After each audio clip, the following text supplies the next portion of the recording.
Stop. Pricing.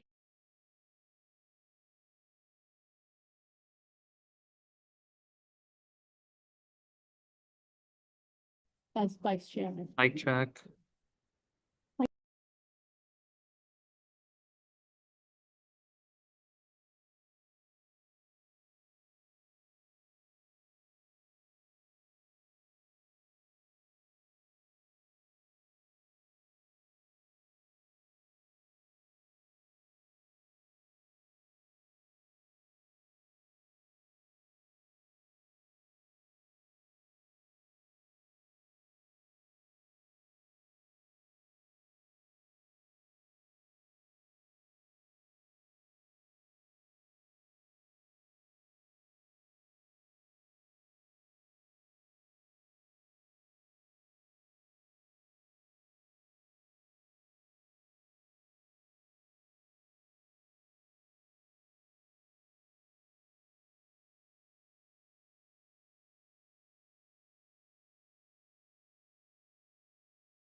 Okay, for those online, can you hear me? For those joining us through Zoom, thumbs up if you can hear. Tanisha, can you hear me? Where's his?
No, days are winter, only outside. Back in Texas. I love ridiculous.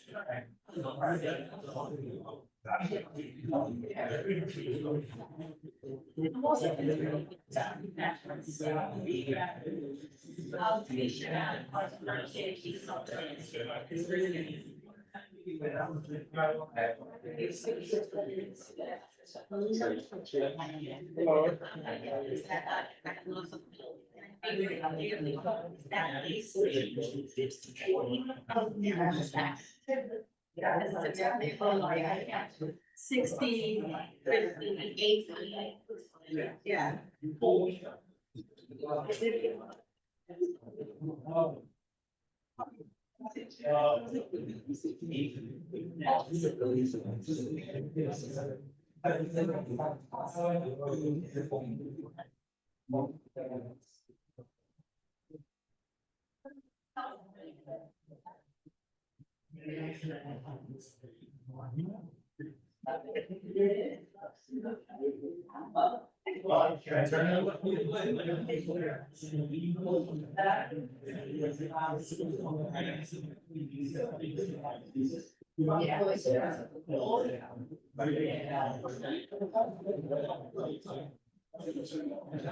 Okay, I'm sorry. Yeah.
Everyone has to stare at you.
Yeah.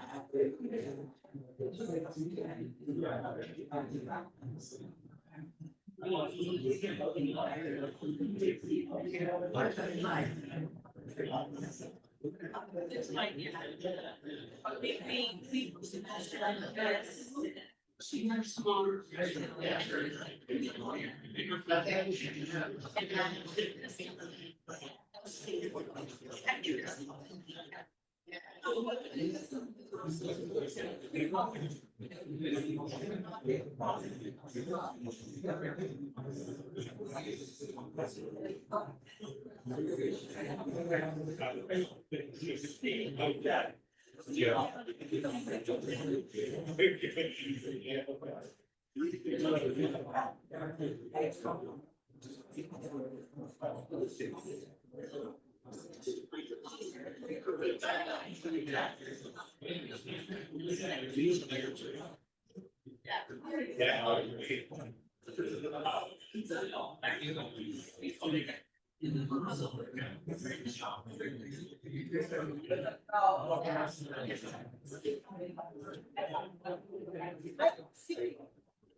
Sorry, I'm just work.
Hi, everyone, we're gonna get started in just a moment. We have reached quorum, so if I could have board members, please sit in the first two rows. We are operating tonight on this screen.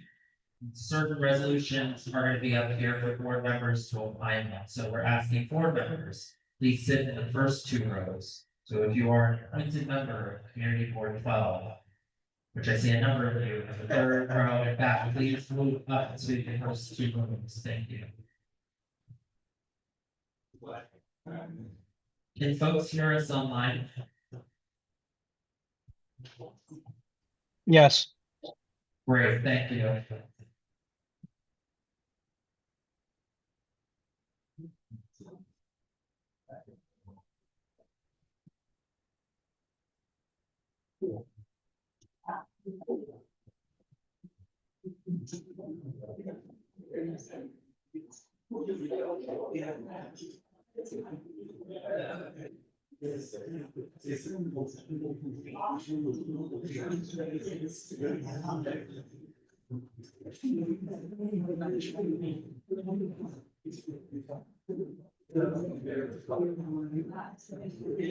We're gonna get started. It is 6:41 PM. I'm calling this meeting to order. 6:41 PM. I'm calling this meeting to order. I think many of you are familiar with our norms. For the most part, aside from our public session, only board members are permitted to speak throughout the meeting. And we ask that any comments made, whether from board members or members of the public, are limited to 2 minutes. We'll go over the rules for our public session when we arrive at that point. If you are interested in speaking at tonight's meeting, you need to sign up for the public session at the entrance underneath the exit sign, halfway back up gymnasium. We will close signing up for the public session at 7 P.M. So if you do not sign up by 7 P.M., you will not be permitted to speak tonight. And a reminder for our virtual participants, community board members are expected to have their cameras on, and their display name should show their full name. Similarly, representatives of elected officials should send us their reports after the meeting so they can be included in minutes. They too should have their display name changed to their full name plus the name of the elected official that they're representing. Okay, tonight's proposed agenda, we did not make any modifications from our standard agenda tonight. Last month, we did move up the elected reps report from the items for a vote section above that section. We're going to continue that this month. So the proposed agenda is on the screen. It's also in printed form in front of the room.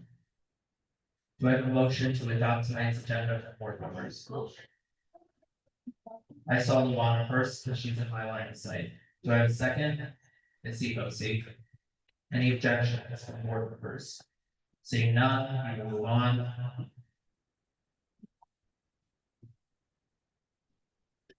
Do I have a motion to adopt last month's minutes? Liz Ritter, second, Melissa Sims. Thank you. Any objections to the minutes being adopted? Seeing none, I'm going to move on to the chair's report. So this month, I do want to change it up a little bit. I will keep to my 5 minutes. So board members, you recall hopefully that at the top of the year, we invited you to participate in our annual member survey. The survey opened on January 13th and then it's closed on April 30th. So tonight we're just going to walk through the results of that survey and some things we're already doing to respond to some of the feedback that we've been receiving. So just sort of the highlights of the data during that period from January 13th to April 30th. We had 23 members participate in the survey. So that's members, both appointed members of the board and our public members. 11 of those 23 served from 1 to 3 years, 5 served from 4 to 6, 3 served from 7 to 10, and then another 4 served for over 10 years.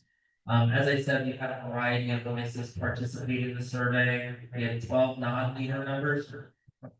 Those are folks who are not chairs or vice chairs in committees. We had 8 committee chairs or vice chairs participate, and then we had 3 of our 6 public members participate. So the overall question of how we're doing as a board from what we worked on throughout 2025, the average score we received was 4.35 out of 5. I think that's pretty good. Obviously, there's room for improvement, but this is great to see. In general, the feedback we received contains some common themes. So those include developing processes for the board's work, including following up on resolutions, and our budget priorities. So when the board puts out what it wants the city to prioritize in its budget. Another piece of feedback we were seeing consistently was making sure that there's a process for evaluating board staff. And then finally, putting more intentionality around the board's budget. So that's the budget that we are given by the city. Just be very clear about how that gets delegated, what allocations are made for events, versus staff, versus necessities like rent, utilities, etc. At the bottom here, I put some commitments, but there's a slide dedicated to that. But in general, I think making sure we do have procedures in place for the board's processes, that we are evaluating our staff, and that we're a bit more transparent in how we allocate items for our budget each year.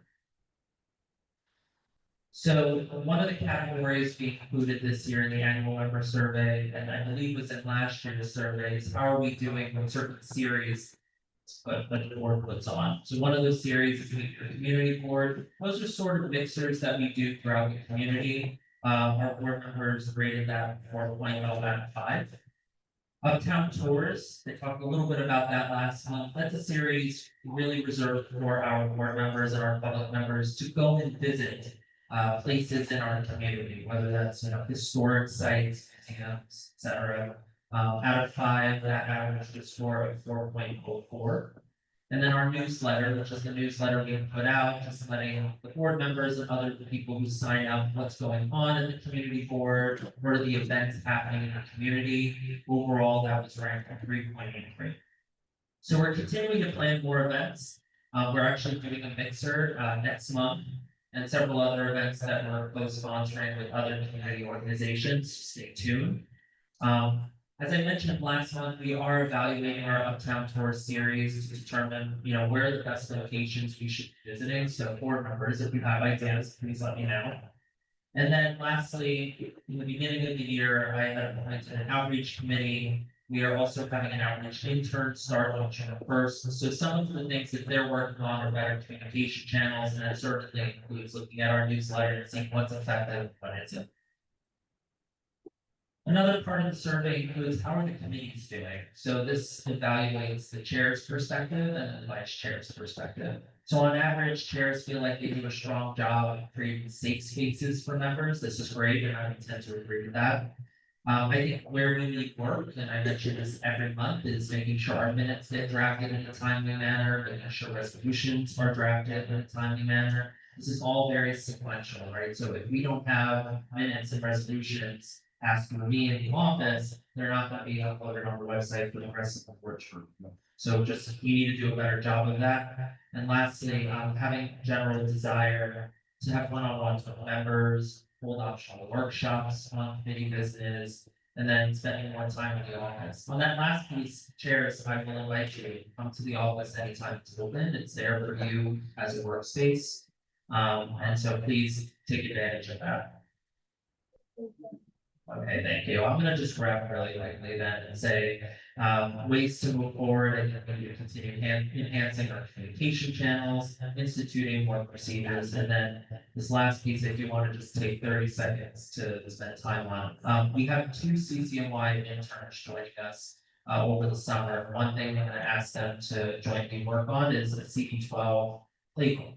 What is that? That's gonna be a January through December, everything that Community Board 12 needs to be doing, or is expected to do, so we can pull it off the shelf each month and say, okay, it's October, here are the checklists of things that we need to accomplish. With that, I will now turn it to our district manager for her report. Thank you, everybody. Good evening. Thank you for being here tonight. So for my report, I will try to keep it as brief as possible.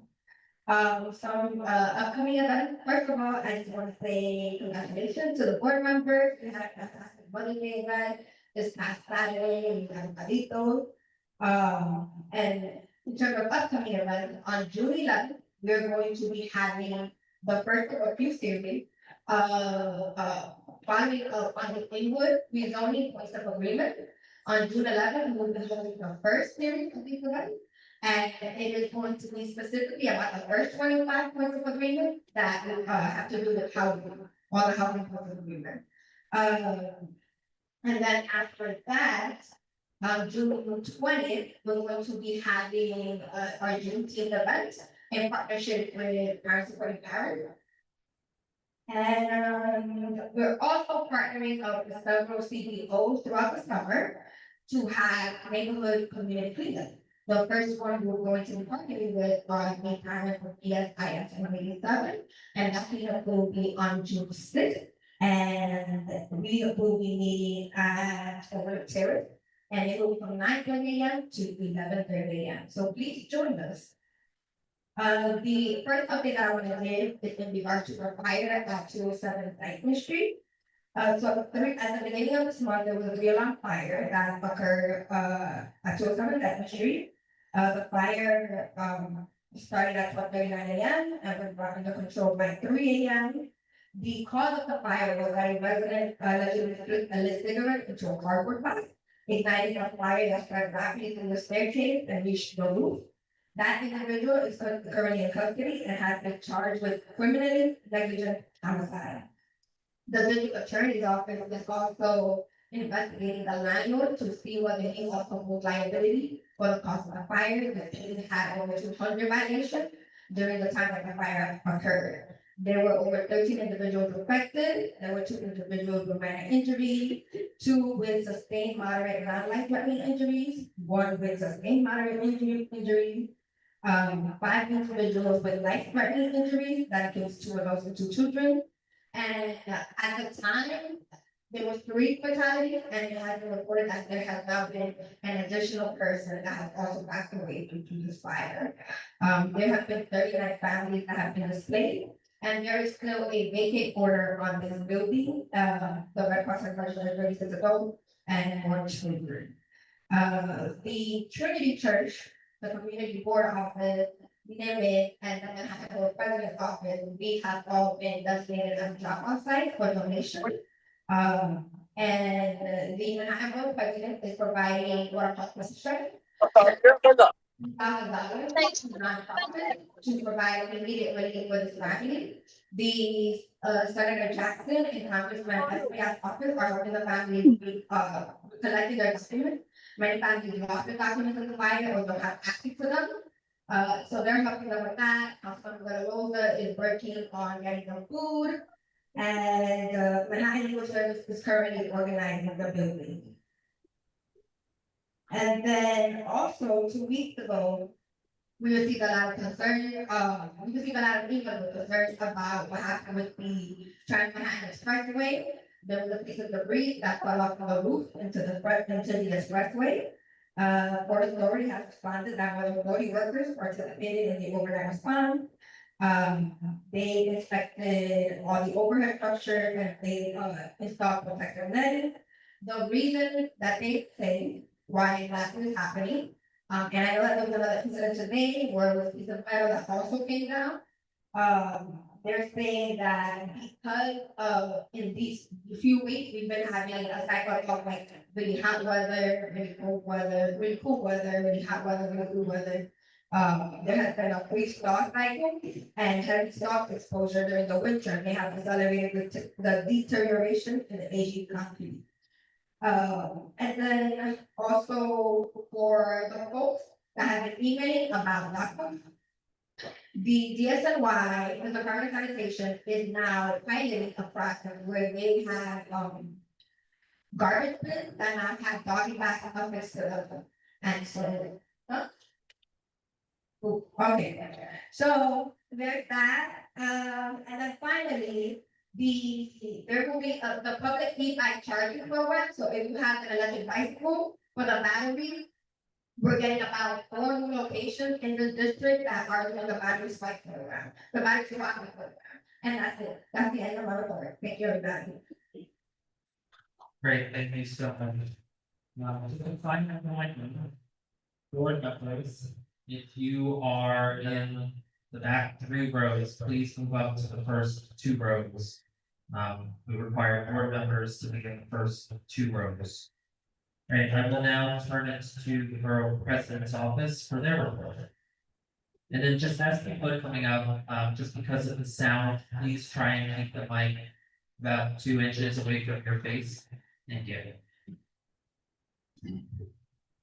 Good afternoon, everyone.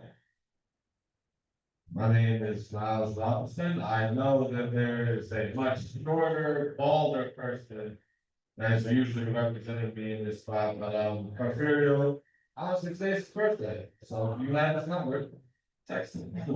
It's his birthday. So long story short, I'll be here in this day. Right?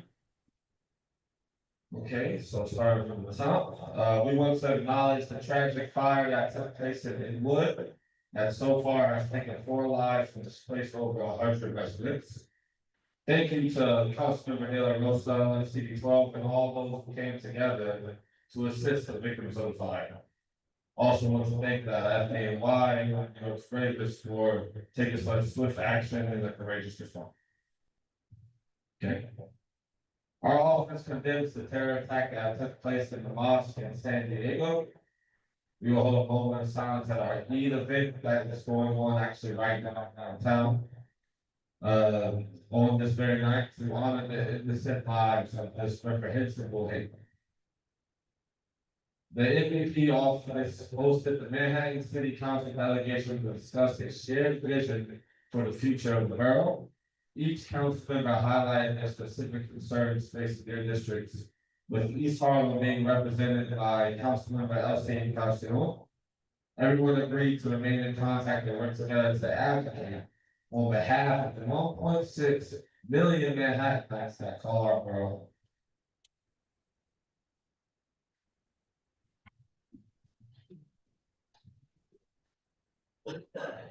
The MVP's office also submitted public testimony to the U.S. Department of Housing and Urban Development, also known as HUD.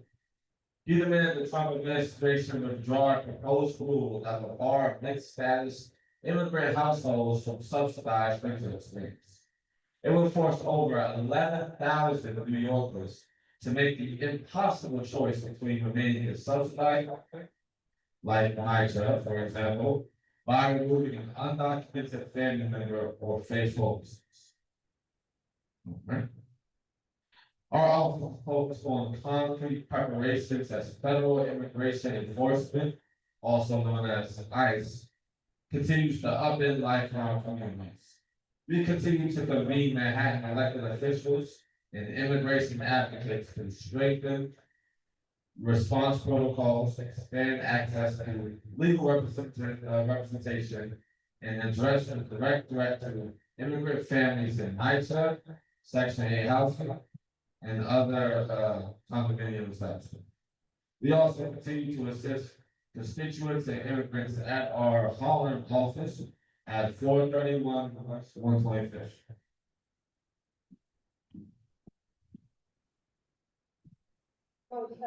Oh, I see it. Okay, just a few quick announcements for upcoming things in our for this month. Our Jewish Heritage Month is May 28th from 5:30 to 7:30. It's a celebration inside the mezzanine at 1 Center Street. Our office is offering flash grants to nonprofits who qualify for reimbursements for expenses up to $20,000. Those flyers are out in the common area at the table, so if you have a nonprofit or 501c, please go and see the page. And happy Pride Month. Great, thank you so much. We are now going to move on to the public session. We're going to move on to the public session. Before we do, I'm going to just change it up a little bit. If I can have speakers speak on that side of the table closer to our owl, folks on Zoom are struggling to hear us. So we're going to start with our virtual public session. Starting with Tina Birdsted, speaking on public plazas, which is resolution E on tonight's agenda.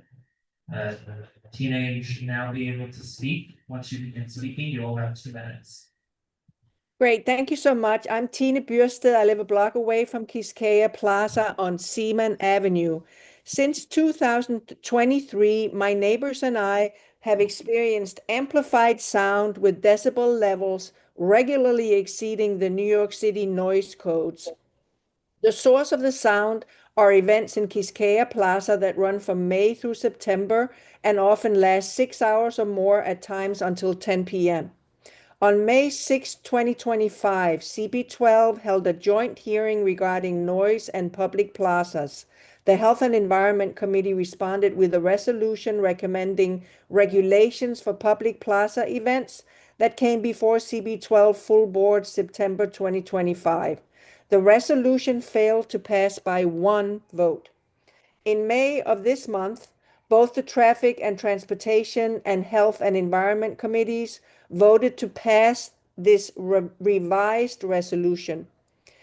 Given this is a public health concern, as we know, sustained exposure to sound above 85 decibels have been shown to result in permanent hearing loss and also exacerbates many other health issues. And given that the public plazas were created as amenities for public enjoyment, not to promote and provide profit to private enterprises, it is at this point should be clear, and I hope it's clear, that we require a program of regulation, education, and enforcement so this assault on our community does not continue. And I just want to add, there's no objection to amplified sound at the legal level. This is not what we're talking about here. Therefore, and I just also want to add, this can and should be done, must be done without criminalizing community members who may not quite understand the impact of private behavior.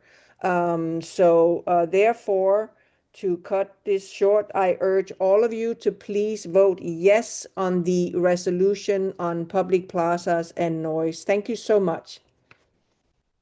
Thank you. Hi, I just want to make sure that somebody saw Indiana's note to let her in the building. You saw it, thank you. At the end of series. To all of the speakers, I'm setting the timer, you have 2 minutes, I'm setting the timer for 1 minute and 45 seconds. So when the timer goes off, that's your cue to wrap it up, and you have 15 seconds left. Okay, thank you. So next is Tanya Bonner. Tanya, once you begin speaking, you'll have a full 2 minutes to speak, but as Liz noted, when you hear the alarm, that means you only have 15 seconds remaining.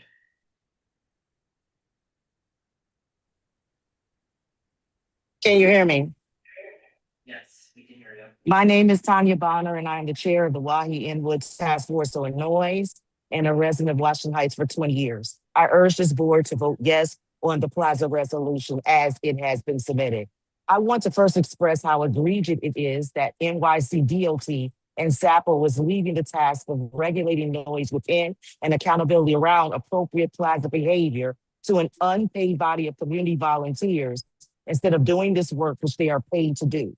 Now I want to address some objections some board members keep expressing every time this issue comes before this body. One, this resolution, if passed, will contribute to over-policing of the community.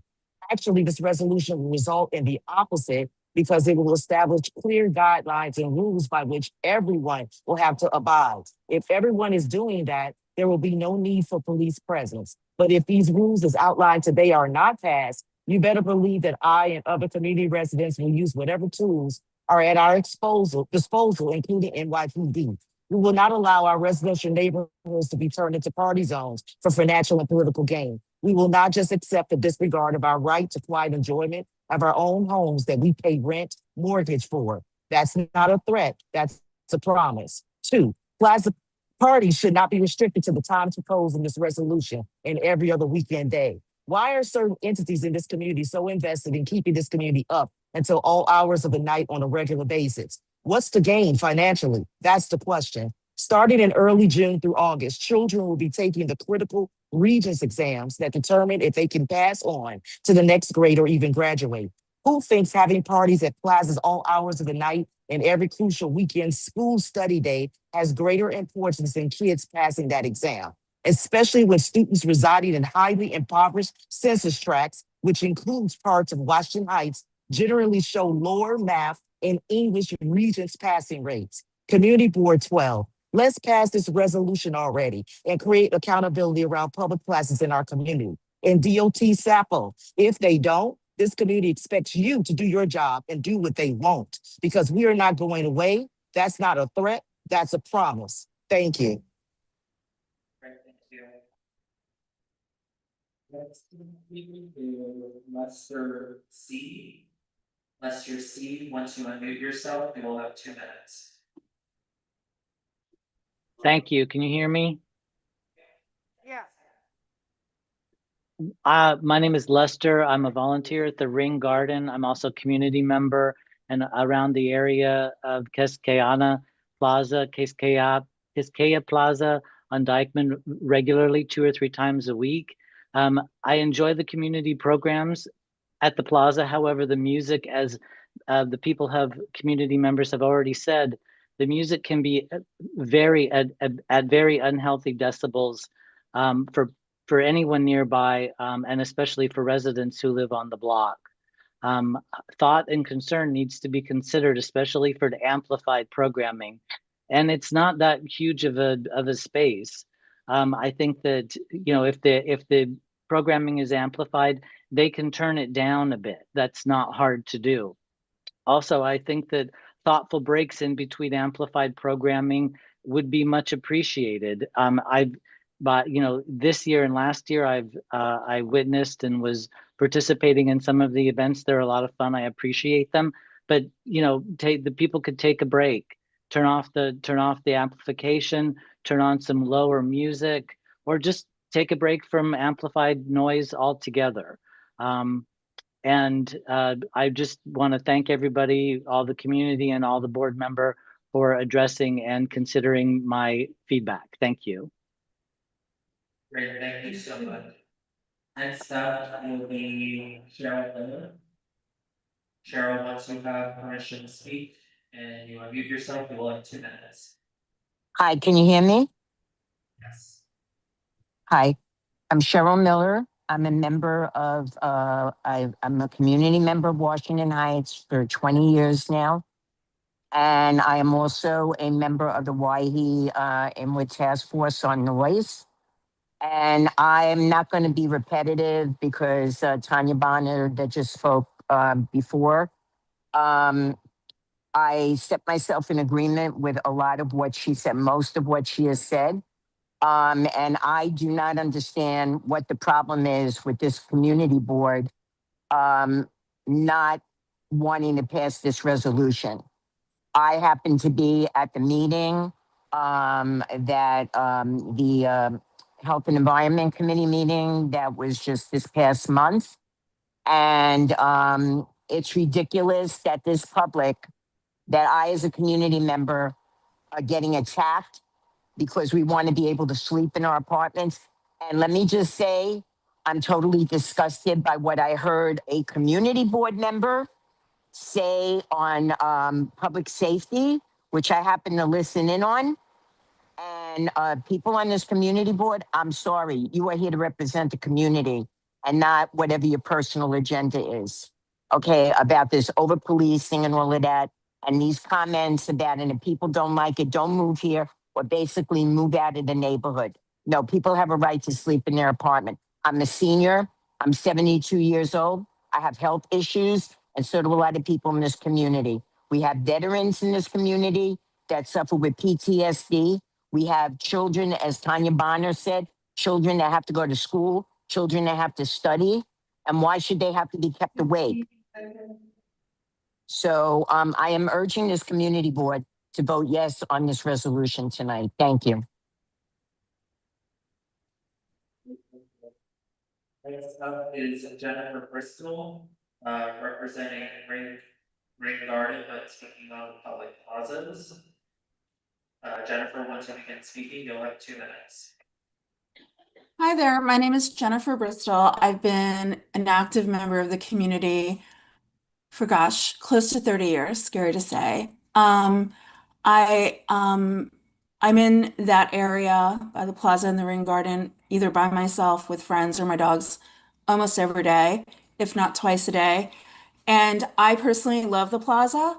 I think it's great for the community. There are people using it every day for different reasons, for meeting up with friends, for after school snacks with their kids.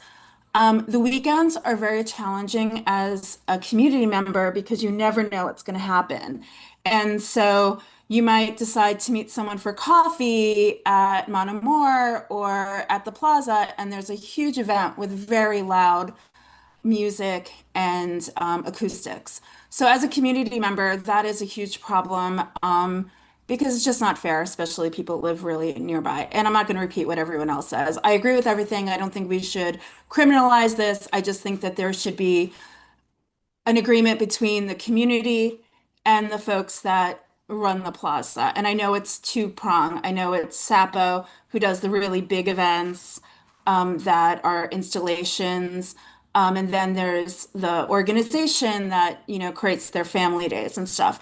And then my other minute, I just want to spend time with the ring garden. It is noise related in a sense of we never know how to plan things because there is no transparency. So every time we want to have a potluck or an opening party for the garden, we never know, an art in the garden, we never know if we're going to be we're not going to be able to have the event because there are these loud noises and we can't have a meeting.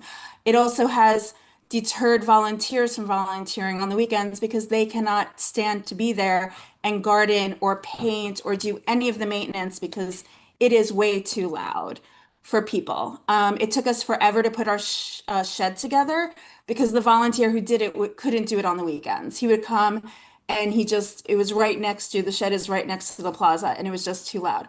So I just asked the board to kindly really look at this closely. It's not just about. Thank you so much. Next up is Andrea Del Giudice, speaking on behalf of Public Plazas Resolution G. You have 2 minutes once you begin speaking. Andrea, you should be able to unmute yourself at this time.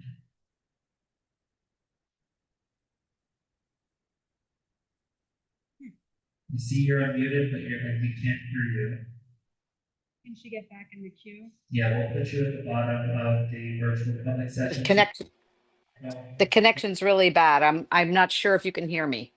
We can hear you. Now we can. Okay, thank you so much. I've been a member of the community for about 15 years, and I just want to thank everyone who's spoken so far. It's so deeply appreciated, and I know that everyone has deep concerns about the level of noise in both the plaza and kind of spread around this area. I live on Riverside Drive, and so I am actually privy to the noise that happens from traffic coming in and out from the West Side Highway.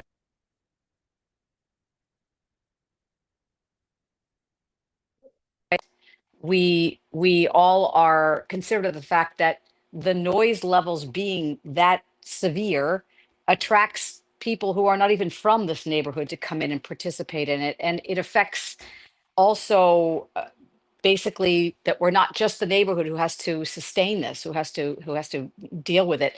I just want you all to know I'm an opera singer. I know what noise is. I understand it. I'm extremely considerate of my neighbors, and I think that as a community, basically we should all be considerate of each other. That sounds a little naive, but it's not actually. I love this neighborhood. I've been here for 15 years. I hope that we can all come to an agreement and the board members and the community members can both just understand that peace right.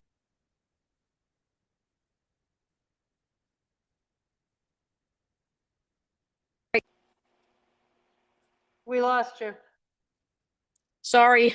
I don't know why. This is my first time speaking. I'm so sorry. I just wanted to thank all of you for speaking about this and saying that I'm hopeful that both the board and the community can come to an understanding that all of us are just asking for communal peace and consideration of each other.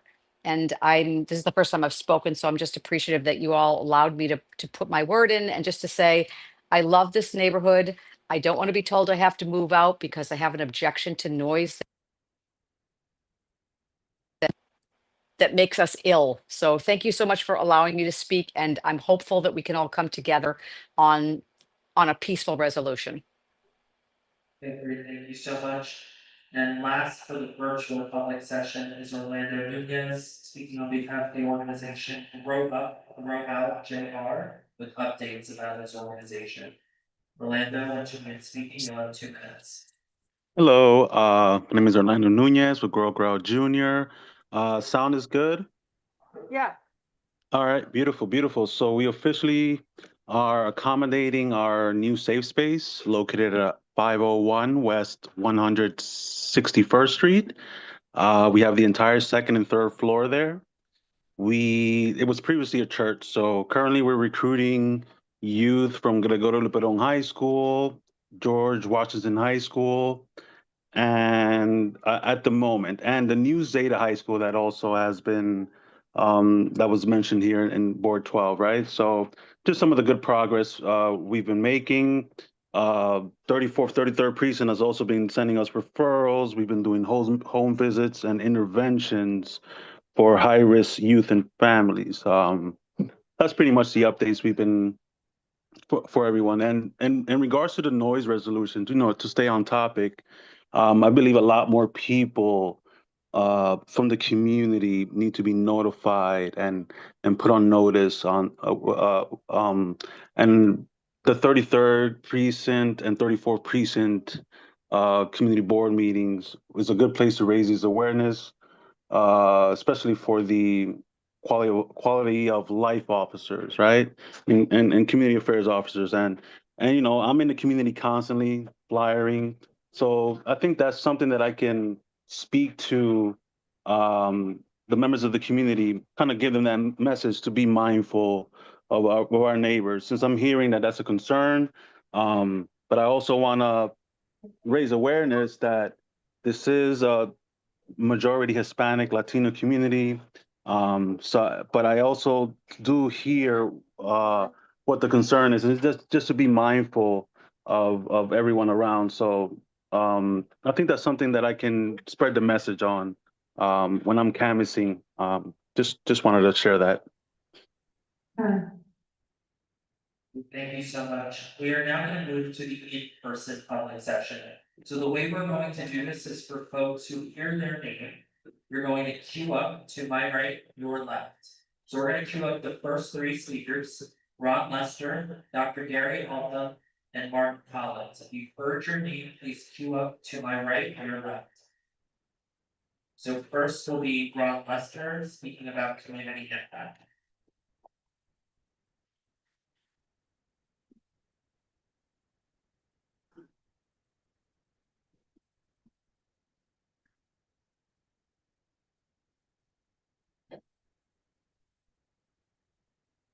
I remember back in 2005 that I went to the armory to deliver the grant check from the Credit Suisse Foundation that I secured for growth and development services. I walked into the office and was greeted by a friendly young face at the reception desk.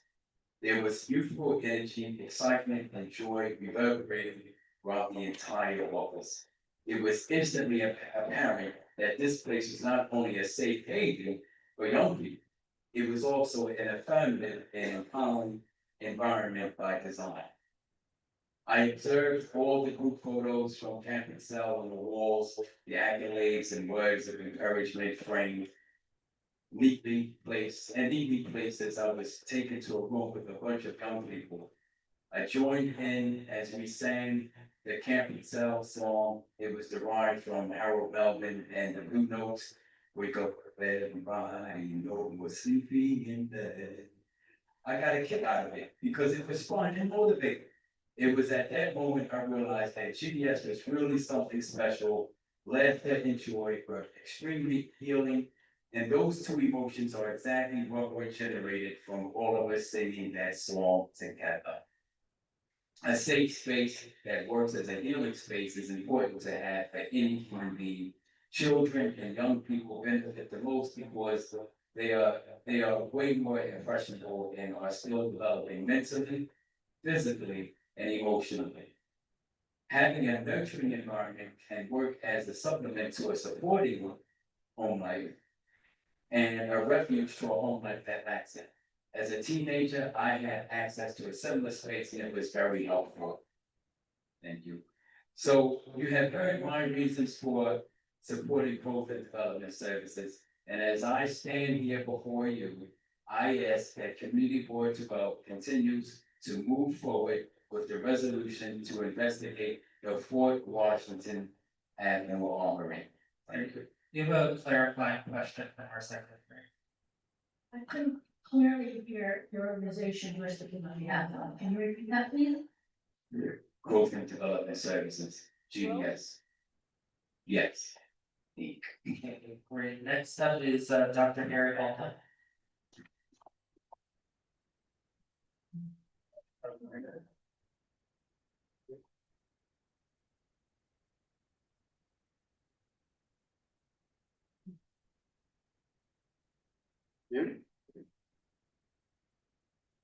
Testing, testing. Good evening, community members, CB12, and public officials. My name is Dr. Gary Altheim. I'm a clinical psychologist and I'm the founder of Growth and Development Services, GDS. Founded in 1996, GDS serves youth, families, seniors, and communities across northern Manhattan and the Bronx. For more than 29 years, GDS has helped individuals reach their potential through community-based mental health support, youth leadership development, training, advocacy, and intergenerational music programs. For 17 of those years, GDS was based out of the city-owned New York City, Fort Washington Avenue Armory, where we built out raw space and provided safe and supportive home for our community services. In the summer of 2019, GDS was wrongfully removed from that space, enabled by this community board, public officials, and THS. This was not only a loss for GDS, it was a loss for the youth, seniors, families, and community members who relied on those supportive services.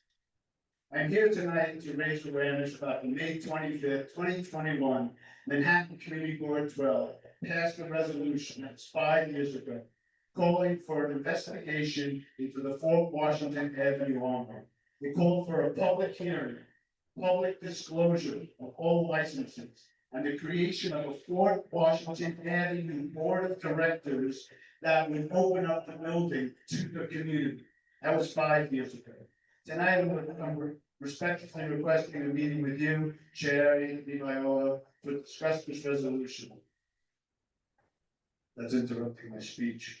I have a flyer here that has the QR codes for CB12 resolution, which wasn't listed on the website, and you have a petition for change. GDS has been removed from our space, but we will not be removed from our purpose, our love, and our advocacy for this community. Great, thank you. So next we have Lord Collins. While he's making his way up here, if I can queue up the next three speakers, Danita Nichols, Liz DeMaio, and Tim Coel. Good evening, everyone. My name is Martin Collins. I'm the Uptown Arts Row Coordinator at the Northern Manhattan Arts Alliance. I'm here to invite everybody here in the audience tonight, today is online, to the 24th Uptown Arts Stroll opening reception, which will take place on Monday, June 1st, from 6 to 8:30 p.m. on the Audubon Terrace at both the Spanish Society Museum and the adjacent American Academy of Arts and Letters. We'll have the whole Audubon Terrace. Both museums will have their exhibitions open. We'll be able to see artwork at 7 different showcases in the 2 museums. We'll also have music that evening by the National Jazz Museum at home. We'll have some great food, free beverages, and a half dozen honorees, which you'll see on pages 6 and 7 here in this booklet. I brought books here tonight for everybody. I left them as many chairs as I could. If you didn't see a guide on the chair that you're sitting in and would like one, I have ample numbers of guides back there. I'll be happy. Just simply raise your hands and I'll bring you a guide for the art store. So that's Monday, June 1st. There are the scores, hundreds of exhibitions, events, and open studios in Washington Heights, Inwood, and West Harlem from 125th to 220th Street, June 1st to June 30th. Arts of all disciplines, arts organizations, everything you can possibly imagine that will be celebrated in the 3 neighborhoods from 125th Street to 220th. We'll have the closing in West Harlem on Monday, June 29th.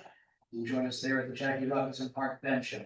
But most importantly, spread the word, get the word out to your neighbors, bring your friends, bring your neighbors, bring your family. Monday, June 1st, 6 to 8:30 p.m. at the Hispanic Society Museum and Library and the American Academy of Arts and Letters for 24th Uptown Arts Stroll. Finally, the Community Board 12, along with the Manhattan Times and Artists Unite, are co-founders of this stroll all the way back in 2003. Thank you.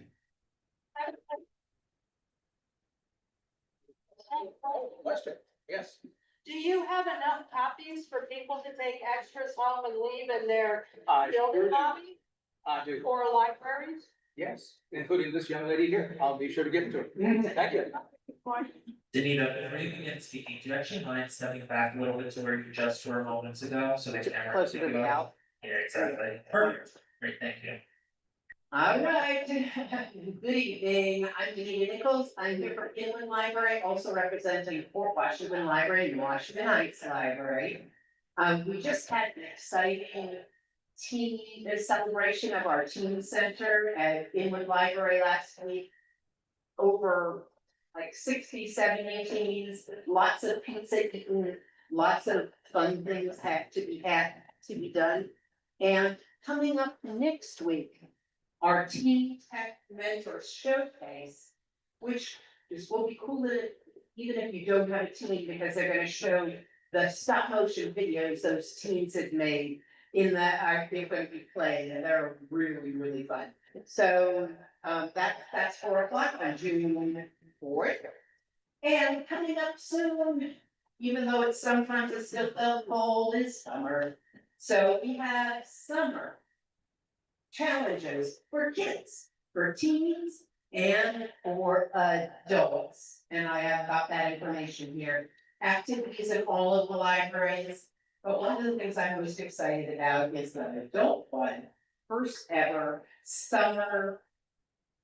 big summer book discussion is The City We Became by Paige Jensen, which is, I think, one of the best celebrations of New York in so many ways and in all its complexity. And Inwood is at least got its moment in that book. So check it all out, and I'll please follow me out the best side. And you need more. Okay. You want to learn more? Okay, next up is this. Yes. Resolution. Next up is this item, speaking on, I believe, resolution B, Is this okay? yes. I'm a senior citizen living in a co-op building where more than 50% of shareholders are over 60. Thanks to the Amplified Plaza events, we face, or the some of us face, an unpleasant choice. We either move from longtime homes where we raised children, made friends, were part of the community, or we continue to suffer from illness that keeps us from resting and recovering from illness as we age. For those living closer to the plaza, though, the noise is worse, above 85 decibels for hours.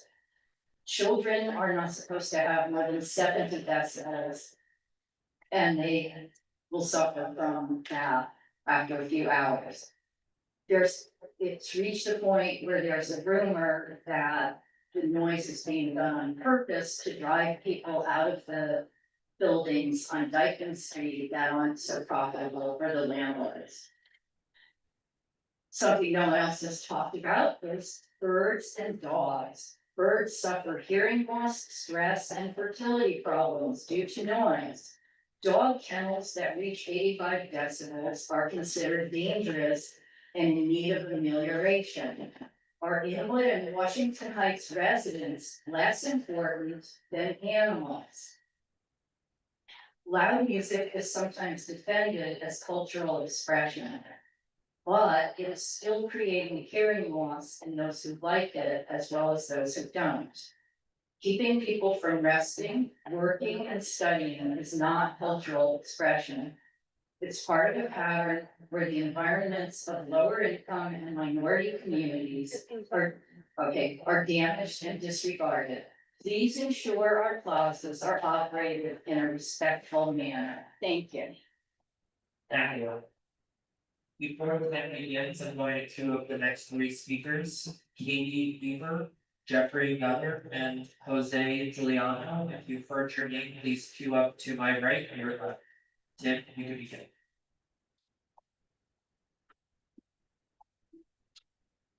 Thanks for your time. My name is Tim Coley, and I live in Hastings Avenue. I walked through and around these events more than once, sometimes filming them, sometimes checking decibel levels. The crowds are dense and the sound is deafening. These events are not limited to this one triangular plaza. The noise pours out of the entire surrounding neighborhood, buildings, streets, and parks. 2 blocks away from the plaza, the sound is audible in our building.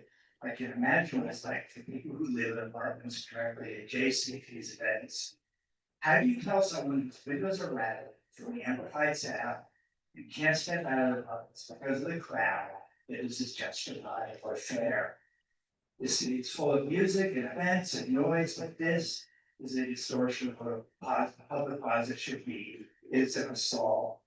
Let me be clear, this is not about us versus them, and I'm not anti-business.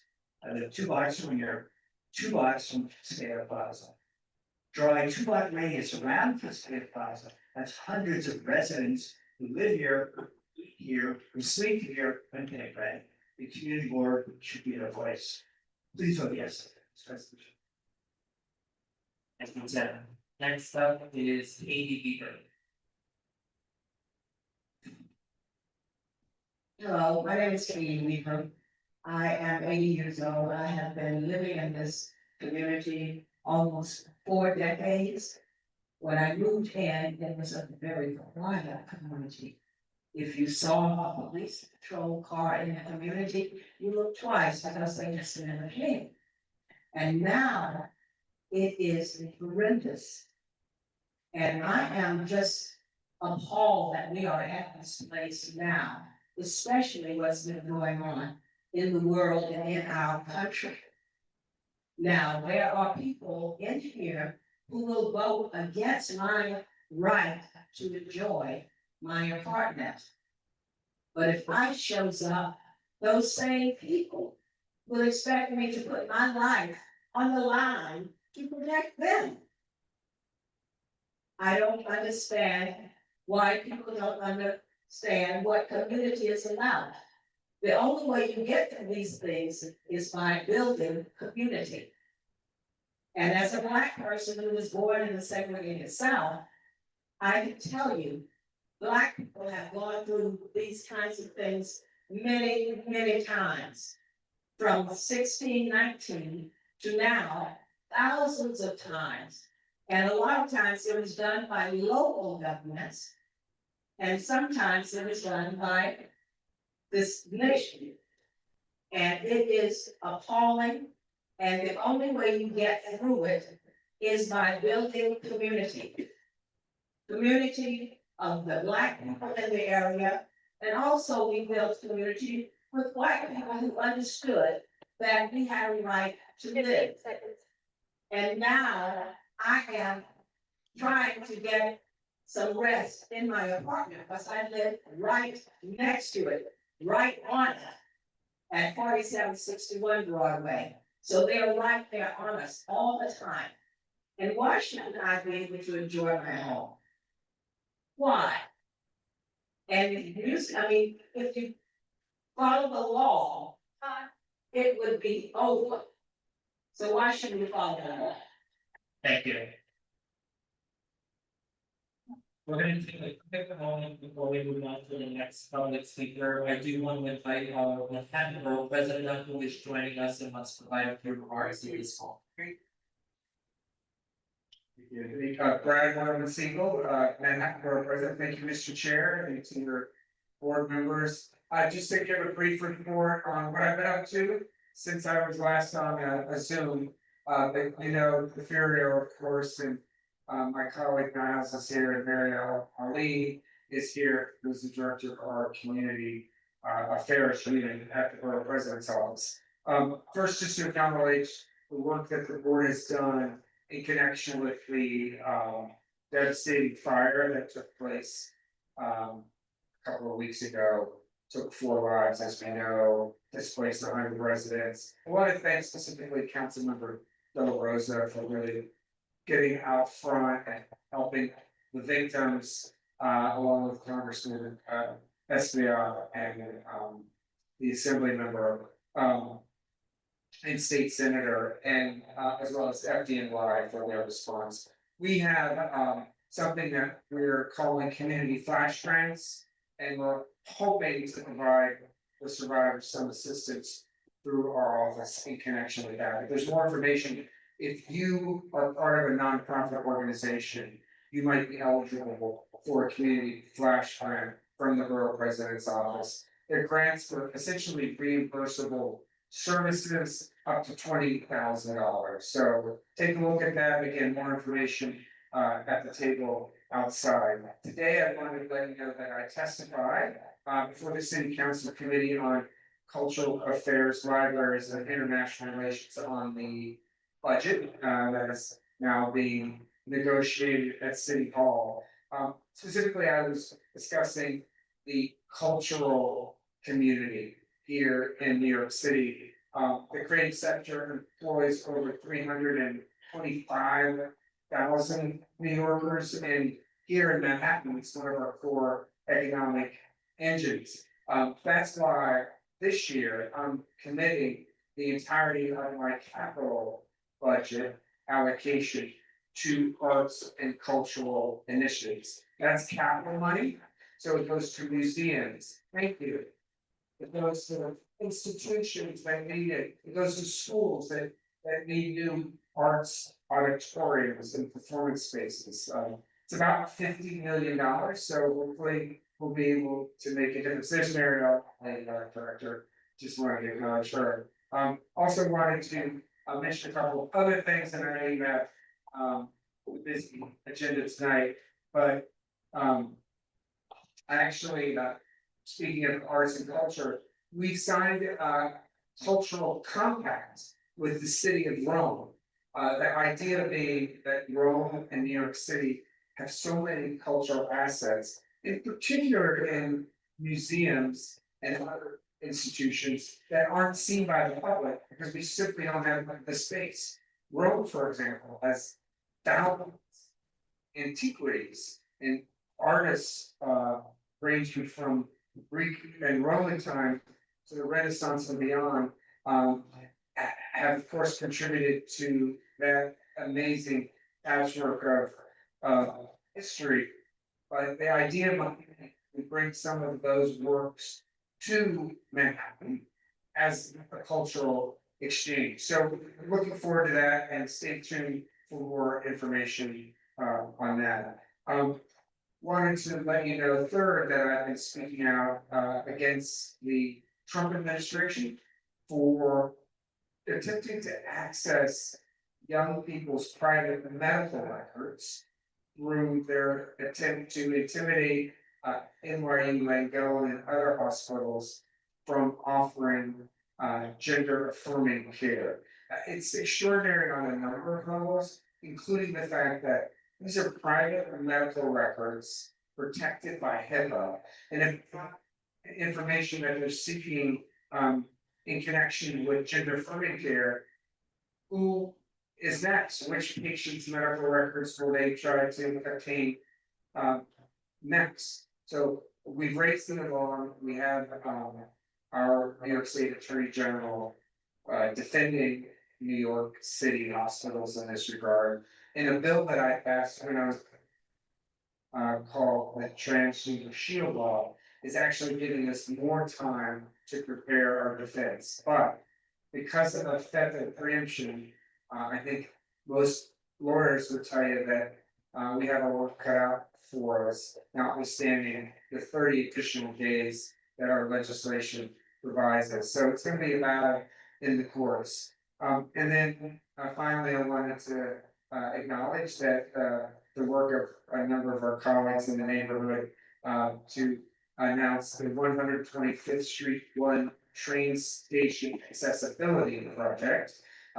That's long overdue for that neighborhood. It's going to include 3 brand new elevators, widening escalators, and for thousands of students at Columbia and the community in general, it's going to be a real difference in being able to access mass transit. Only about a quarter of our subway stations are fully accessible. So that's more work we need to do as a community. And then finally, and I really do mean finally, we're opening an immigrant welcome at our northern Manhattan office at 125th Street. And it's going to be we hope a trusted intake center for any Manhattanite, whether they're undocumented or not, providing walk-in legal referrals, multilingual benefit navigation, know your right materials, tenant protections, and more. We're taking a page out of the borough president of Queens, Donovan Richards, who also opened an immigrant welcome center with the message that immigrants are welcome here in New York City. That's my report. Happy to take any questions. Thank you. happens for the creativity. What happens for the? Oh. She's free. I got it. Rome first, Athens second. Okay, I love that. Getting on a plane tomorrow to Rome, you got any suggestions that I should, messages that I should carry? I have a few good restaurants.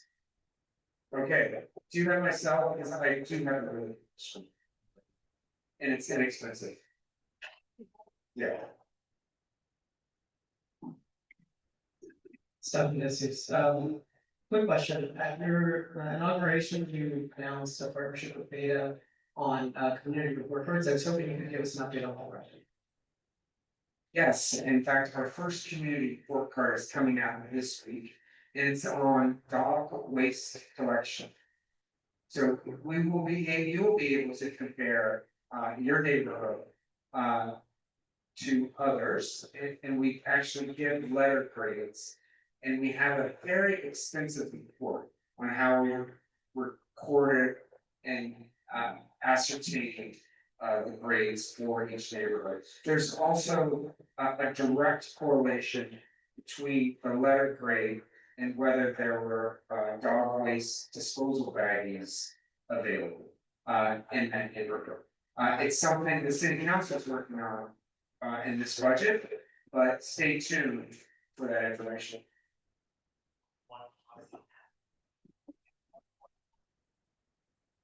Hi, Lucy, thank you so much for coming.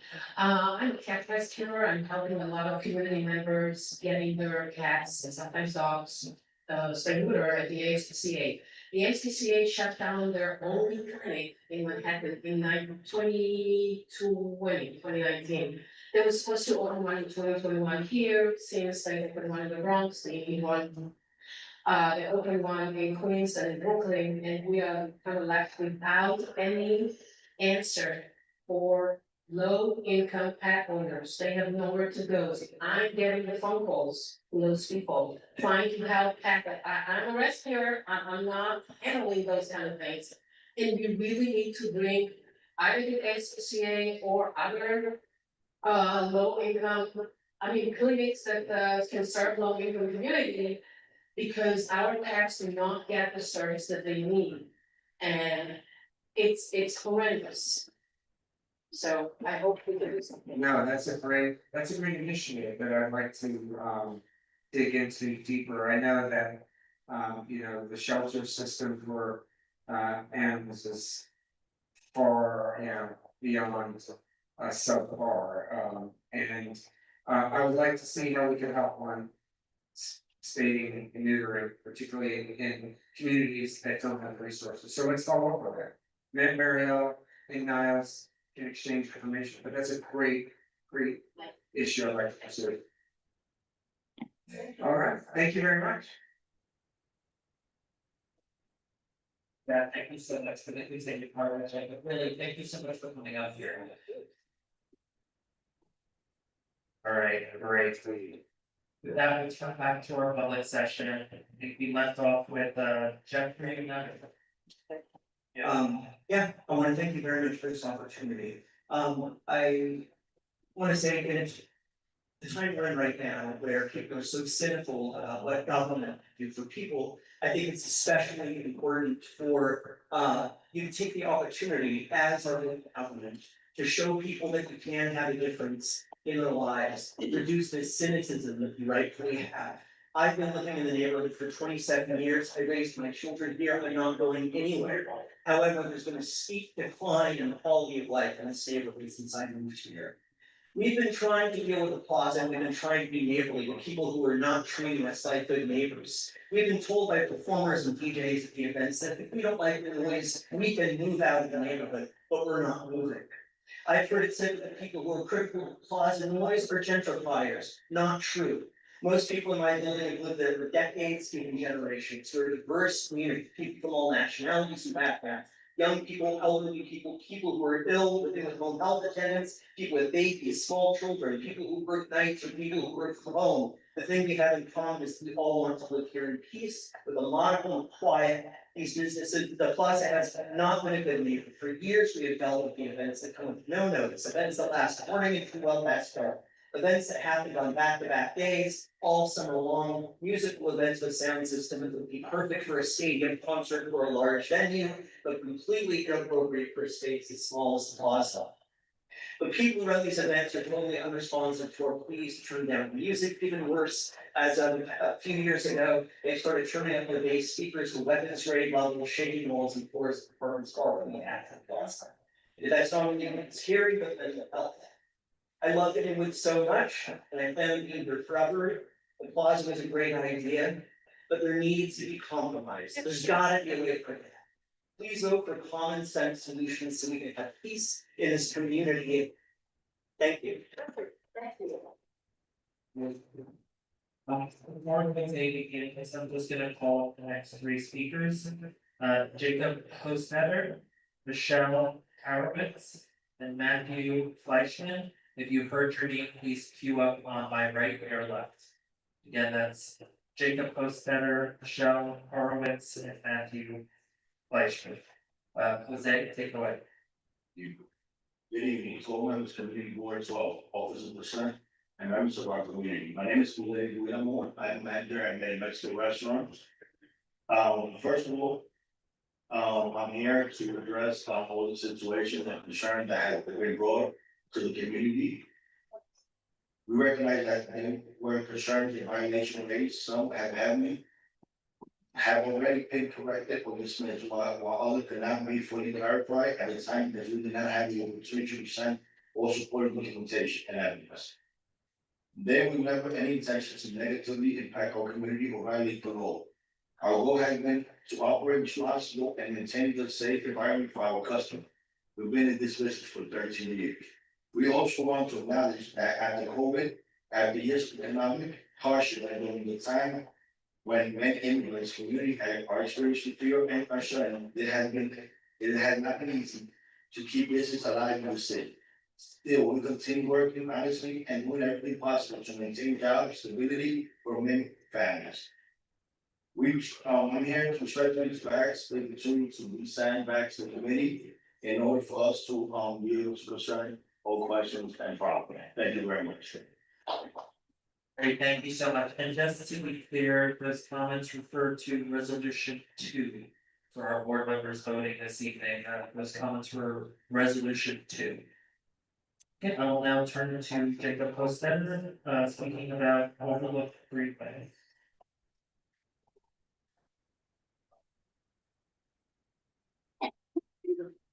Yes, I need to switch with Jacob. I got a question.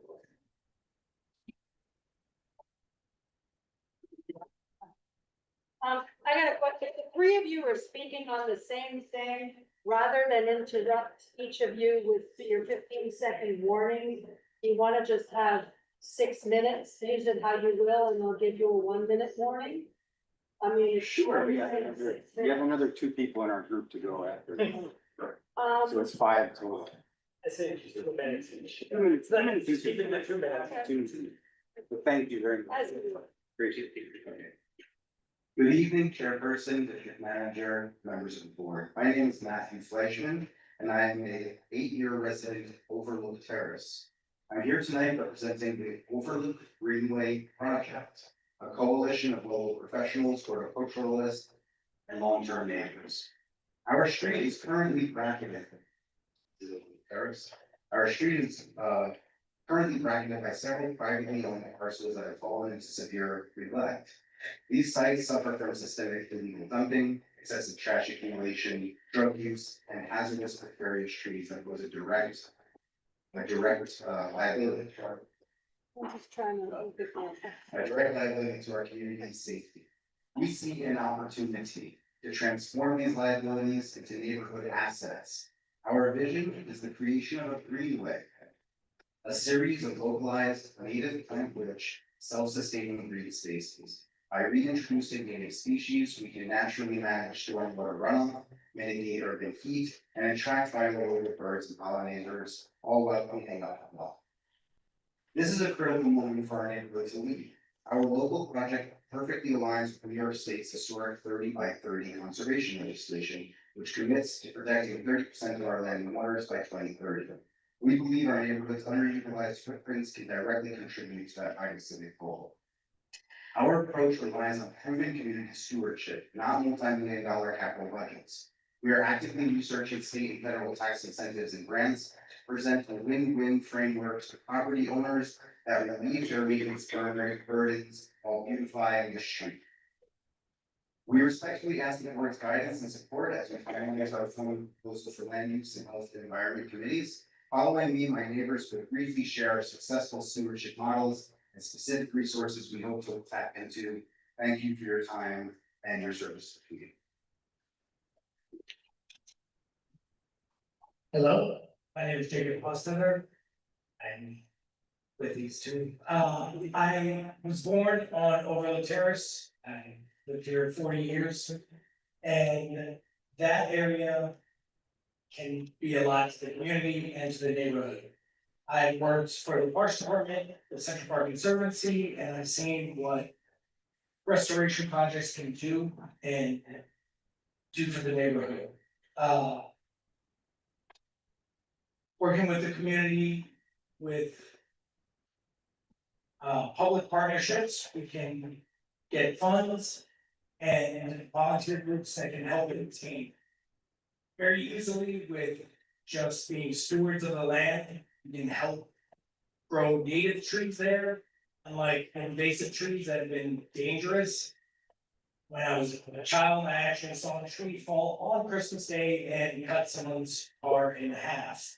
There are many invasive species there that are hazardous to all the parked cars, to people, because trash, and there's a lot of opportunities here.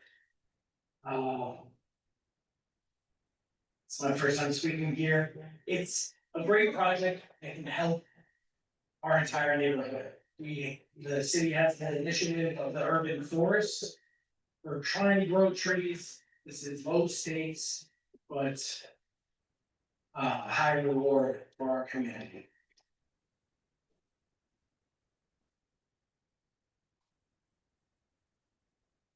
This is Michelle Horowitz, and I've been a resident. A little closer.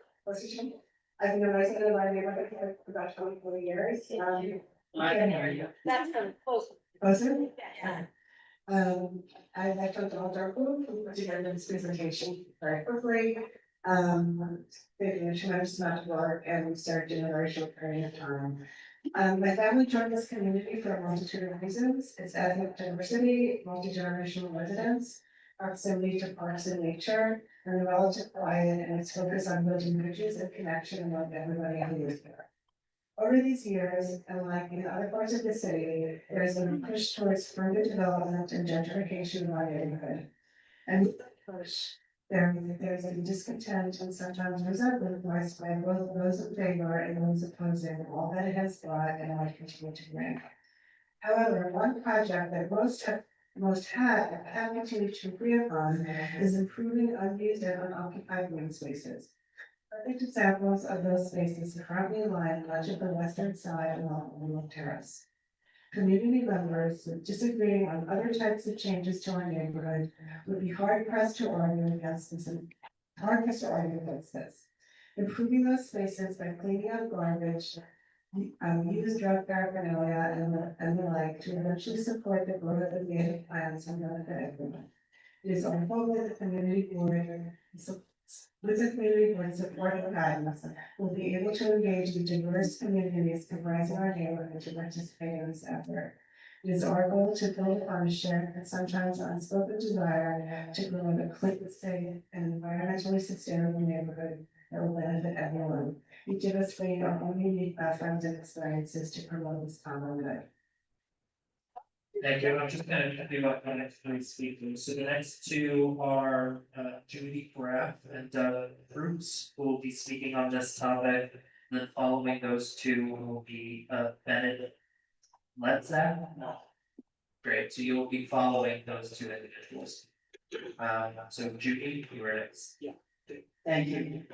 I'm, as he said, speaking in conjunction with this group. My name is Judy Graff, and I've lived in Washington Heights for 22 years. And I want to describe the Meadow on Overlook partnership with Birch Family Services, whose property fronts on Fort Washington Avenue, but extends down the slope to Overlook Terrace. In 2017, residents who live immediately across Overlook Terrace approached the principal of the school, offering to rehabilitate their neglected terrain behind the building as a neighborhood project. They agreed and offered us access to the property behind their locked chain link fence. Now, 9 years later, many passersby comment on how attractive this parcel of property has become, that it contributes to their satisfaction of living in the neighborhood. How this Meadow on Overlook reached this point, and what lessons have we learned from our experience? Although our goal is to maintain an attractive and healthy green environment for the school, establishing an ongoing human connection was our priority. We've done this in several ways. Through transparent and frequent communication, we've established and maintained trust between the school and the neighborhood group. To sustain Meadow on Overlook, we've used various communication strategies to raise awareness of the project and to recruit volunteers. We welcome all kinds of volunteer participation, not just to garden and get your hands in the mud, but to identify and pursue relevant contacts and resources that you may have, and to help with IT issues and marketing and contribute financially. We also need to establish and monitor an agreement that is time. Past time? It is, you do have to. Oh, That's the next. I got one more point. No. No. We have it in writing. What? Okay, go ahead, Doug first. Hey, good evening. My name's Doug Prince. I've been a resident in the neighborhood for over 20 years and served as the lead horticulturist at the Meadow on Overlook. As Matthew highlighted, the Overlook Greenway project seeks collaboration with Community Board 12 to help us navigate the logistics of working with the owners of these private properties. Specifically, we're requesting board's assistance in 3 areas.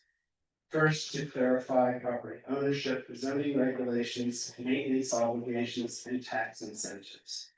We ask for your help to definitively identify the current ownership entities for our target lots, clarify specific zoning regulations, and maintenance obligations.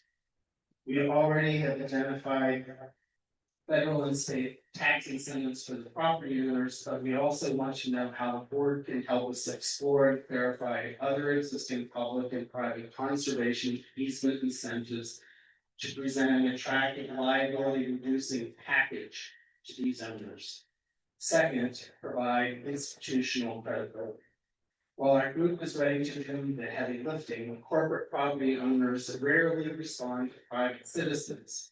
We are respectfully asking the board's district manager and council member Della Rosa to assist the Overlook Greenway project with the initial outreach to these owners. Third, foster interagency facilitation. Should the owners grant us permission to begin cleanup, we ask the board to help coordinate with the Department of Sanitation for scheduled trash pickups at mutually agreed locations. Ultimately, we ask that you formally endorse the project as an initiative that directly moves Manhattan towards New York State's 30 by 30 conservation goal. With your logistical support, we can turn these neglected spaces into a community managed greenway. Thank you. Okay, and I think that concludes speakers from this group. I would recommend you speak to the chair or vice chair of our Health and Environment Committee. If you need assistance coordinating that, just one of you could provide me or someone from the office team to your email address and we'll coordinate that accordingly. All right, next up is Bennett. Hello, my name is Ben Melzek. I'm a lifelong resident of Broadway and Dykeman. I'm a retired New York City worker, a clinical social worker, and I'm here to speak about the ups and downs of the plaza.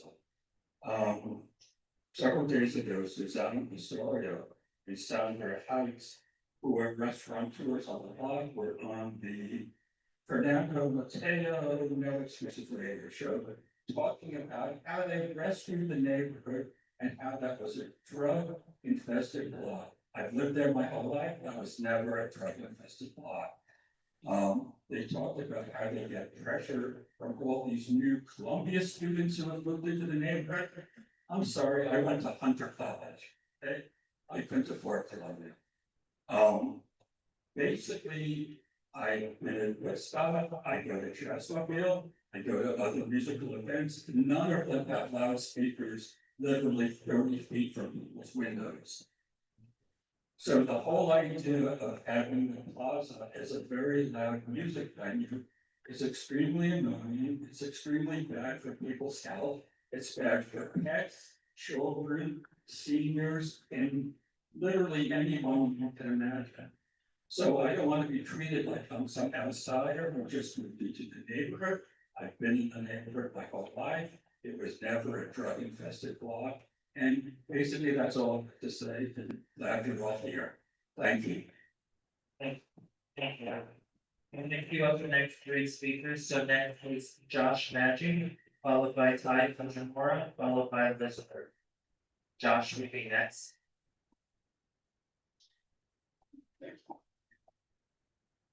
Thank you for the opportunity.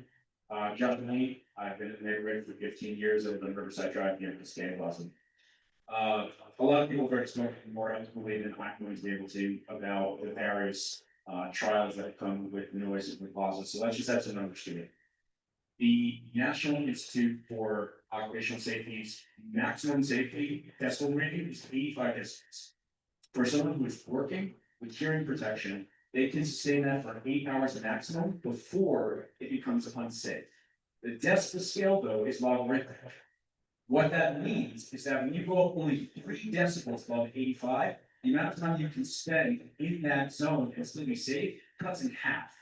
So at 88, what used to be 8 hours that you spend safely goes down to 4 hours. When you get up to 100 decibels, which has been regularly recorded at the Cascade Plaza events, the amount of time you can spend in that environment safely is 15 minutes. So what happens when you actually spend that amount of time for often 6 hours or more, often both days of the weekend, all the way through the late spring to early fall? There is a mountain of scientific evidence. This is not experimental. You can go on PubMed, you can find hundreds of sites. This is not cutting edge science.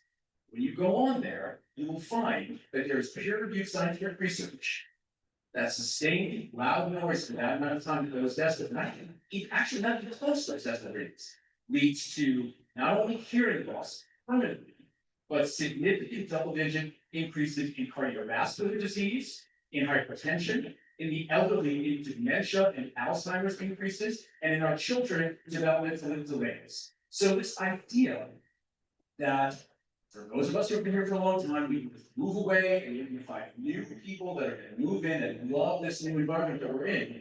You're talking about actively moving people into an environment where health risks are going to damage the most vulnerable people in our community. Please pass this resolution. Thank you.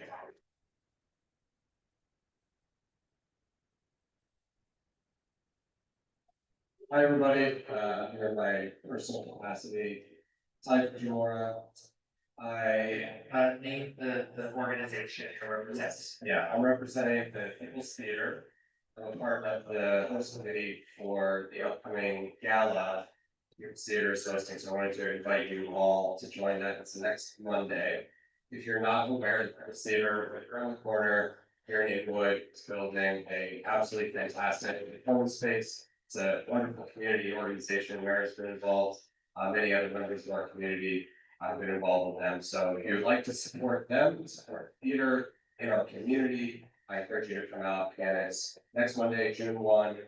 You can find out information on their website. It is, make sure you're right. It is thepeoplestheater.org. Thank you. Thank you. Before Liz begins, I'm going to queue up the next three speakers. Shannon Quitt, David Sebastian, and Victor Santos. So if you've heard your name, please queue up to my right. Liz, go ahead. Hi, my name is Liz Fritter. I am, among other things, a photographer. I'm speaking for the Northern Manhattan's Arts Alliance. They have an upcoming show, which opens on Friday, June 5th, it's at the Noma Art Gallery at 4140 Broadway in the Palace Theater. It's a show of 46 local artists, of whom I am one. The theme is America the Beautiful, like with a question mark at the end of that. What is this American experiment? Is it beautiful? Was it ever beautiful? Can it be beautiful or beautiful again? Many different spins on that.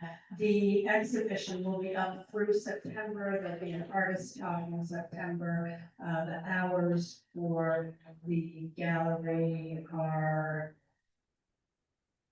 not memorized by me. It opens on the 6th at 8 p.m. Gallery hours are 1 to 5 p.m. Saturdays and by appointment through September 2nd. So I encourage you to come. Thank you. Great, thank you, Liz. Next up is Shannon. Hey, can you hear me? I'm Shannon Quitt. I've been a Washington Heights resident for 7 years now. We're gonna talk about Jacob Wright Park really quick. It's my park day this Saturday, May 30th, 9 a.m. to noon. I can come for all the time, some of the time, for me planting, spring annuals, and native plants. And the other thing I was going to bring to somebody here is the bathroom at Jacob Wright has been out for, I believe, almost a year now. It says out of order. I've been hoping that all of a sudden magically be in working order. But I'd love to figure out, can I call somebody? Is that sanitation? Is that parks? Everyone goes to Jacob Wright. Everyone does like a birthday in the neighborhood, myself included. I would just love for that to be accessible to all families and small children right across from PS who is at free. It's a shame that people would have to leave the park, especially if you love it. That's it. Yeah, and I'm sorry, yes. First of all, I work for Council Hall. Did you say the water is not working? The bathroom itself, it says out of service and it's been that way for about a year now. Can we talk to you afterwards? Perfect, thank you. Thank you. And is it my park day for all the parks in Manhattan, or is it just certain? The park groups have an option as to whether or not to do it on certain days. Many of them are doing it this Saturday. Okay. Some did it last weekend, others are doing it in June, so it's not even, that's free. Okay, thank you, thank you. Next up is Dave. Hello, good evening, everybody. My name is Sebastian. I live there on the lower end of Washington Heights. Ward 12 starts on 155th Street. I live on 156th Street. Parks Department is doing an event, 3-hour event this Friday. With Janet, the Sword, Paulo Acosta, Mr. Simon, everybody. They're having a community care and culture day. Little children, people that don't have children, people in the neighborhood. So we invite everybody to come down to the lower end of Community Board 12, the lower end of Washington Heights, 156th Street, between St. Nicholas and Amsterdam. It's right behind the right road, so different school, PS 28. There's going to be a lot of shaking hands, meet and greet people that you might not know. Little children and everybody. We're going to be planting flowers and things like that. It's just a meet and greet type of affair. You gotta meet people from all over. This is a whole community that starts 155th Street. I'm not gonna give you a whole history lesson, but if you come up 155th, $5. You get to the top of that on Amsterdam, you're in, you give them a question nice. And I like to see everybody come out and just mingle with the kids, mingle with the people. It's a stepping stone. That's what it really is. And then What time? from 2 p.m. to 5 p.m. this Friday. 156th Street between St. Nicholas and Avalon. The whole playground. Please come. Great, thank you so much. Next, please, Victor Somethings. I don't see Victor. So, last but certainly not least, Alexis Morna.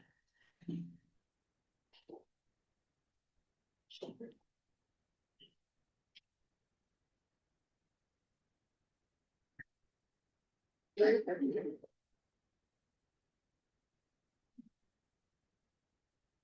minute.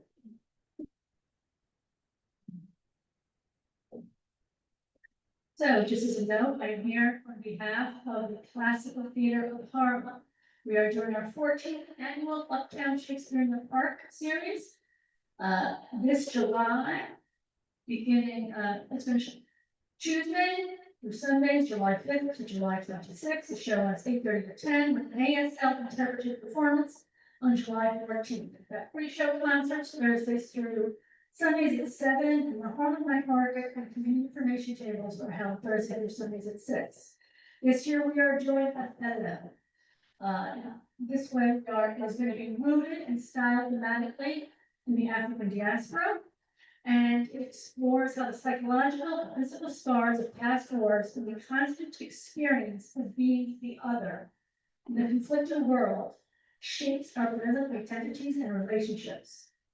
I also want to know for anybody from any social service or community-based organization would like to table, and that includes local politicians. You can please email me at Alexis, ALEXI, as in Sam, at cthnyc.org. It's Alexis Marnell, Classical Theater Department. Thank you.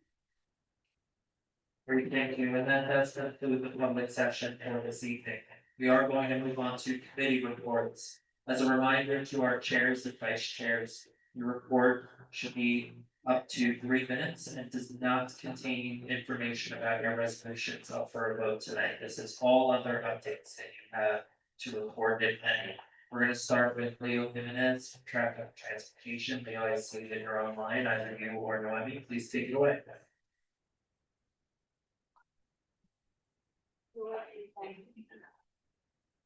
Either Leo or Noemi for Traffic and Transportation, if you have an update, please let us know.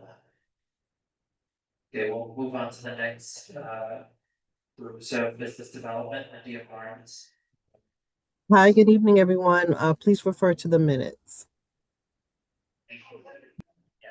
Great, thank you, Nadia. Next up is Heidi Guzman, Public Safety.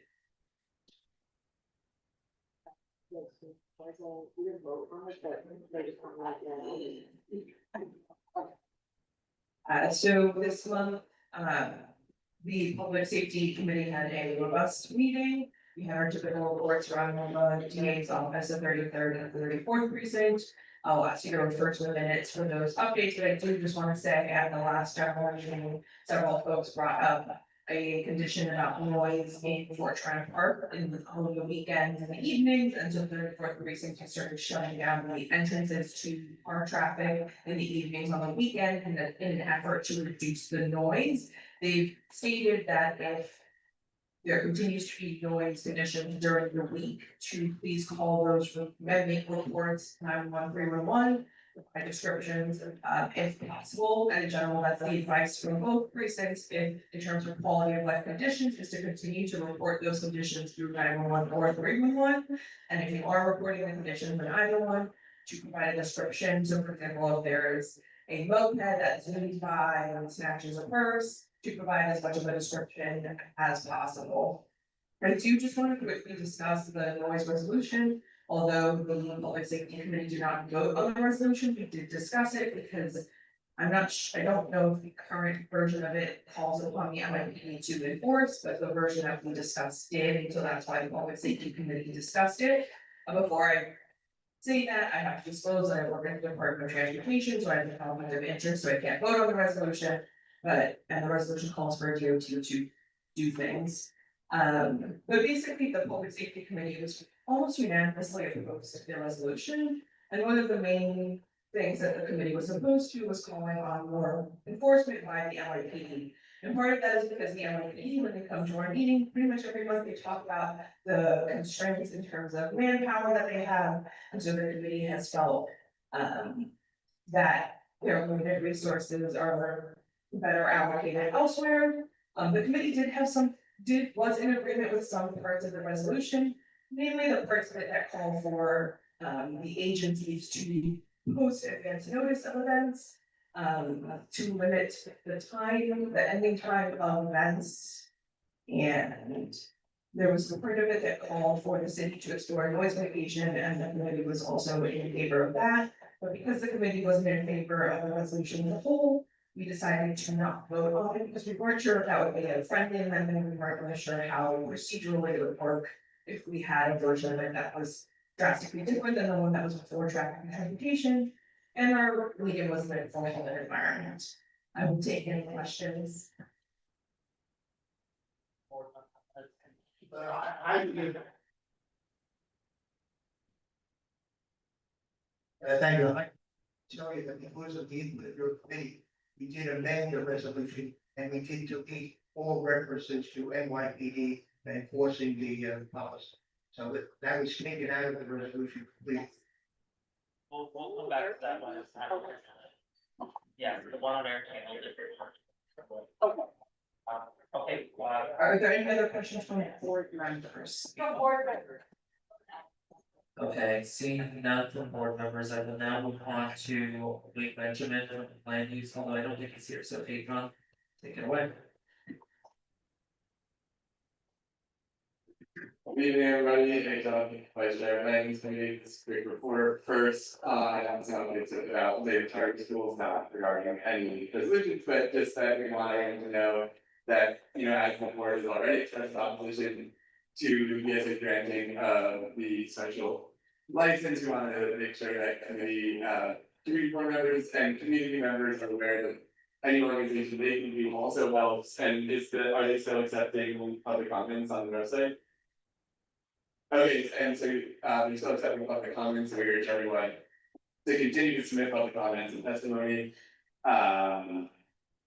Further, the committee also discussed the fact that they were supposed to have an HPD presentation regarding the 9th Avenue, and development. Even though there's no land use action that's gonna be taken, that did not occur in this meeting. It's also unclear, I don't believe it's going to occur in June, so we're still waiting on where exactly that's gonna occur. We'll let everyone know. Third, and Megan and I, we have a short presentation on aging that I'm sure you've all gotten your other committees, but any feedback is welcome, and we want to continue that discussion. Fourth, and lastly, most importantly, looking ahead to our next meeting, Sean Ringenbacker from the MAP sponsor for Urban Futures at CUNY will be presenting on a potential future land use planning study for CB12. We haven't had one since 2008, so we're really excited about that potential. And so any feedback or input, you'd be very welcome to come to our next committee meeting so we can all have a voice in shaping that. And thanks so much. Great, thank you. Next up, that's Mary Anderson, concerns of the agent.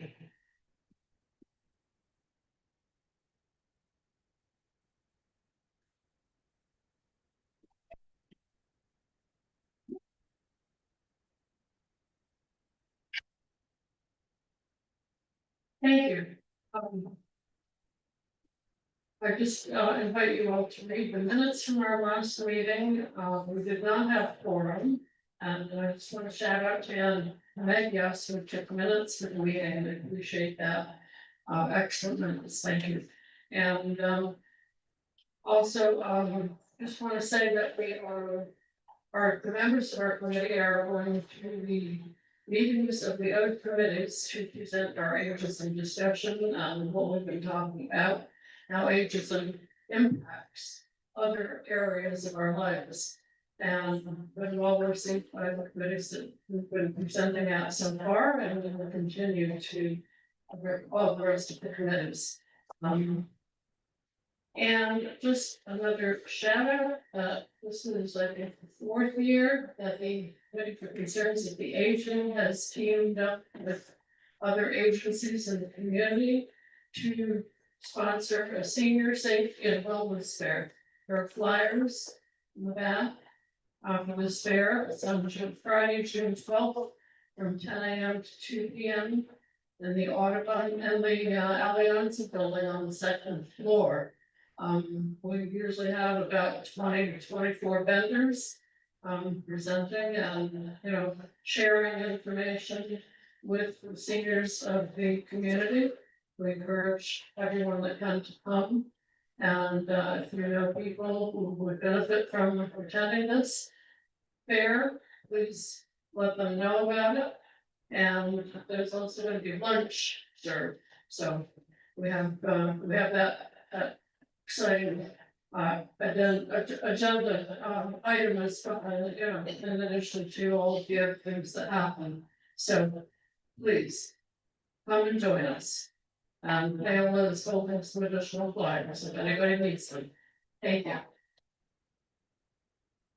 Great, thank you so much. Next up is Indiana Portman, Chair of Housing and Human Services. Thank you very much. We met on May 7th, the Housing and Human Services Committee. We heard from a representative from Representative Eliana Espaillat's office, and she normally meets at our general board meetings for Tobias Cohen. We wanted to thank her because she really took the time to come and answer a lot of the questions that the committee has raised over the past few months. She gave us an update on some feedback and an official position statement that the congressman led opposing some changes to HUD rules that would prevent mixed status families from qualifying for certain housing projects and assistance. So we really appreciated the discussion about that.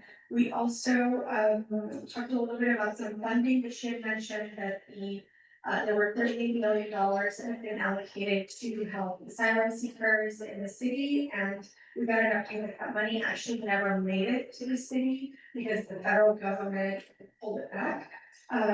We also discussed a resolution that we'll be voting on later this meeting about the rent guidelines board calling for a rent reduction or at least a rent freeze. I wanted to just quickly mention that next month, so our June 4th meeting, we will be hearing from HPD about the Ninth Avenue development of housing for the housing project and also their nonprofit partner, La Hostia. So, and we hope that you can join us June 4th at 6:30. I'm going to take a quick moment and just say that we have been talking a little bit about fire safety as well. We would love to talk about that at our June meeting. I would love to also highlight that we will be hearing from the committee on aging at that meeting, and maybe we can chat about fire safety there, and especially disability fire safety because it's been on my mind a lot. So we hope that if you're interested, you can also join that. Thank you. Good, thank you so much. Next is Steve Simon, Chair of Health and Environment.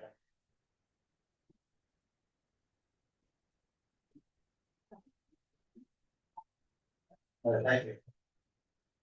So I want to talk about my meeting in May and the meeting coming up in June. So in our May meeting, we have a presentation from TP on its new noise decimal meter application.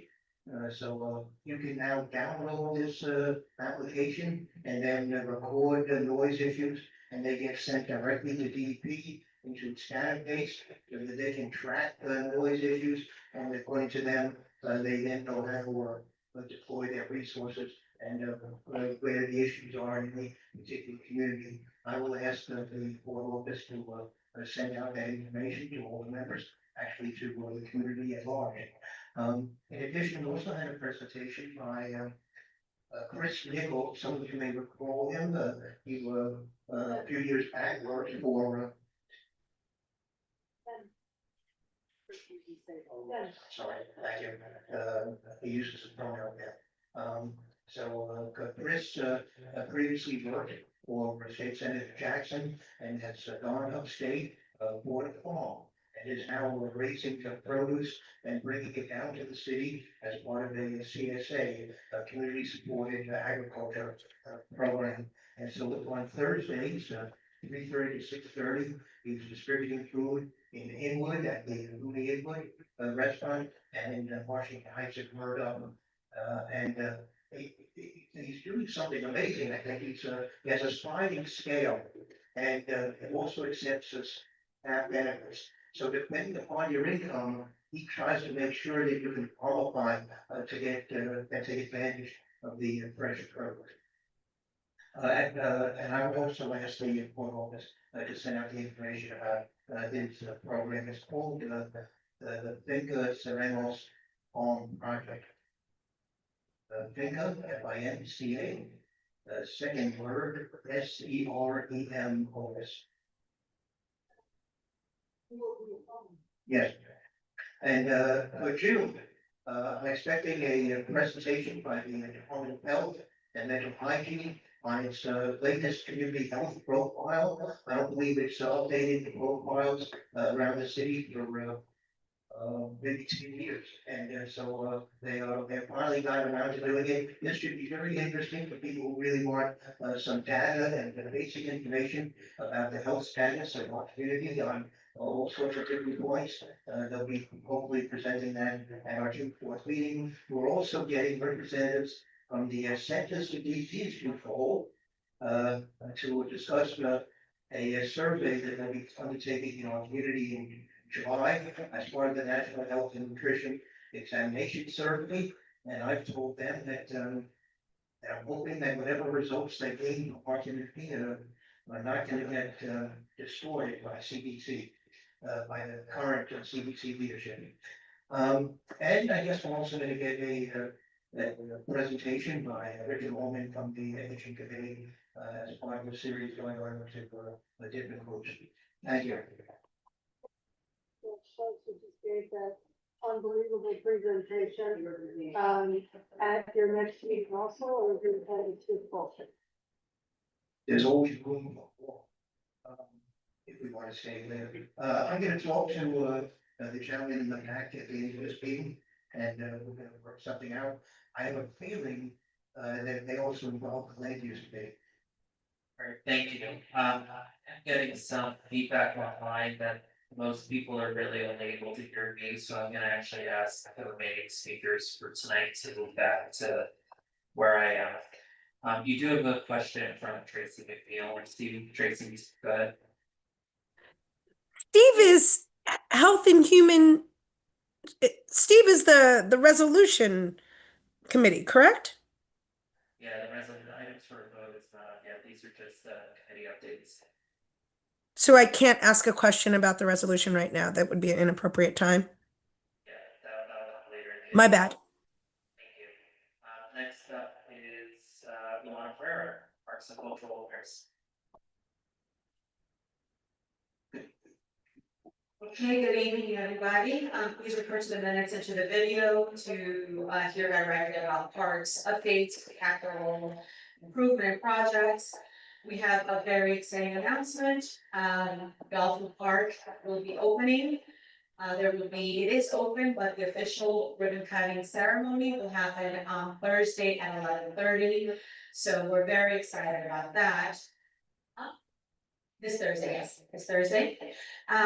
We also had a presentation by Tom Nevin about the Turner Tribune, and that will be also a reason to celebrate his birthday. In my zest to acknowledge the resolution that passed unanimously memorializing Sounding Fisher, and forgot to thank Friends of Inwood Park, who work very closely with our committee. And also, we are now looking at collaborating with Mr. Damon on the Rights Brothers Playground. That is the first step in gathering people and start a conversation. And also very important, the community asked for an update on the marina closing. So Parks came and gave a very thorough presentation of where we're at in terms of the RFP process.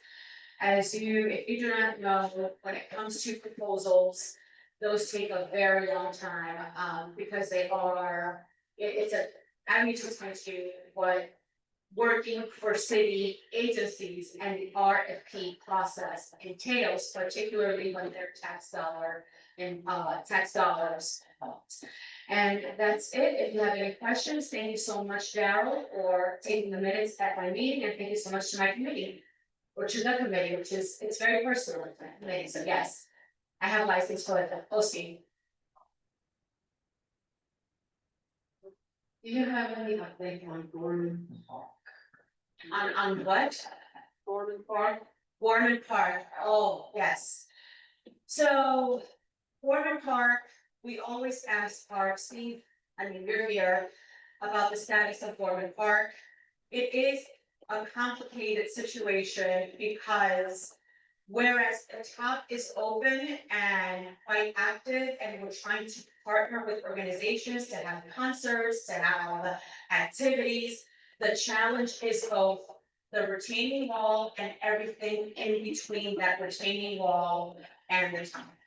I am not at liberty to disclose the conversations that are going on because they're pure speculation, but I can tell you that the challenge is the cost of the rehabilitation, the materials, and whether or not it is how much that will cover, whether that's $300,000, $400,000, when the park itself requires several millions of dollars to get it fully operating.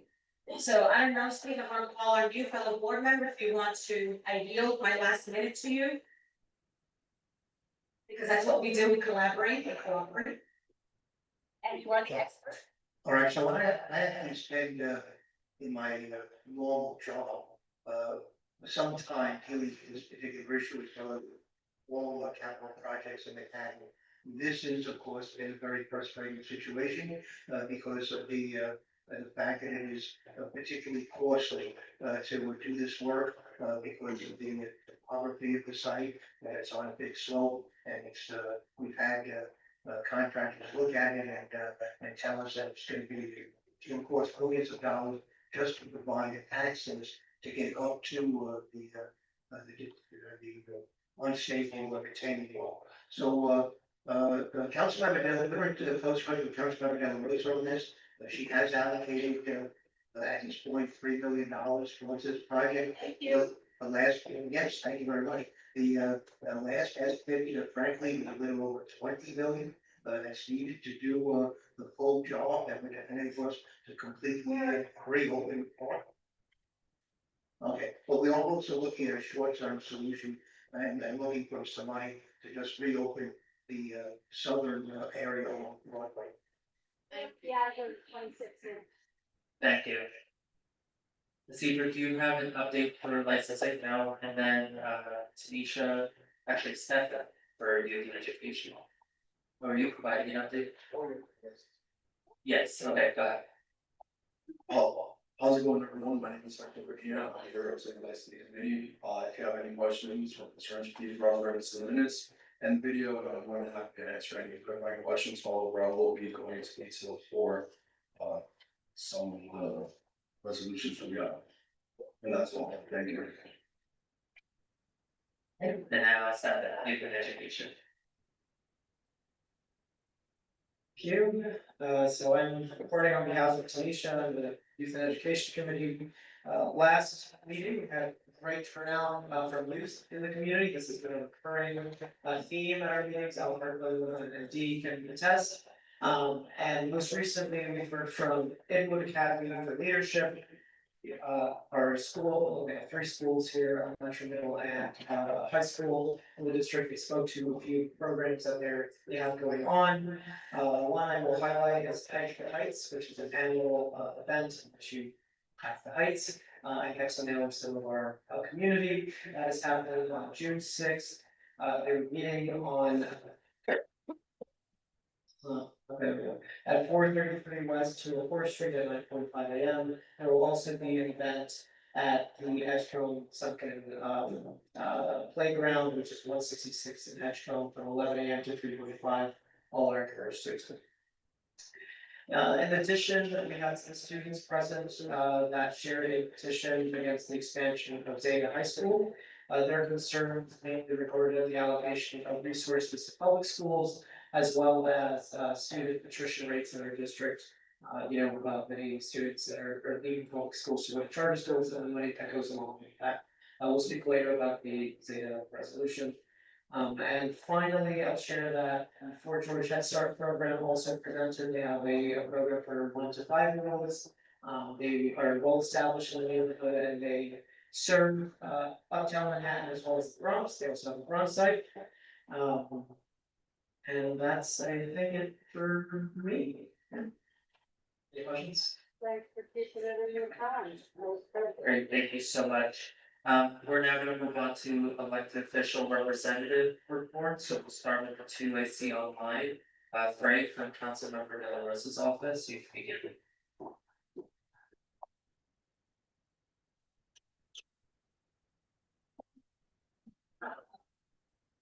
Frank, are you there? If not, we'll move on.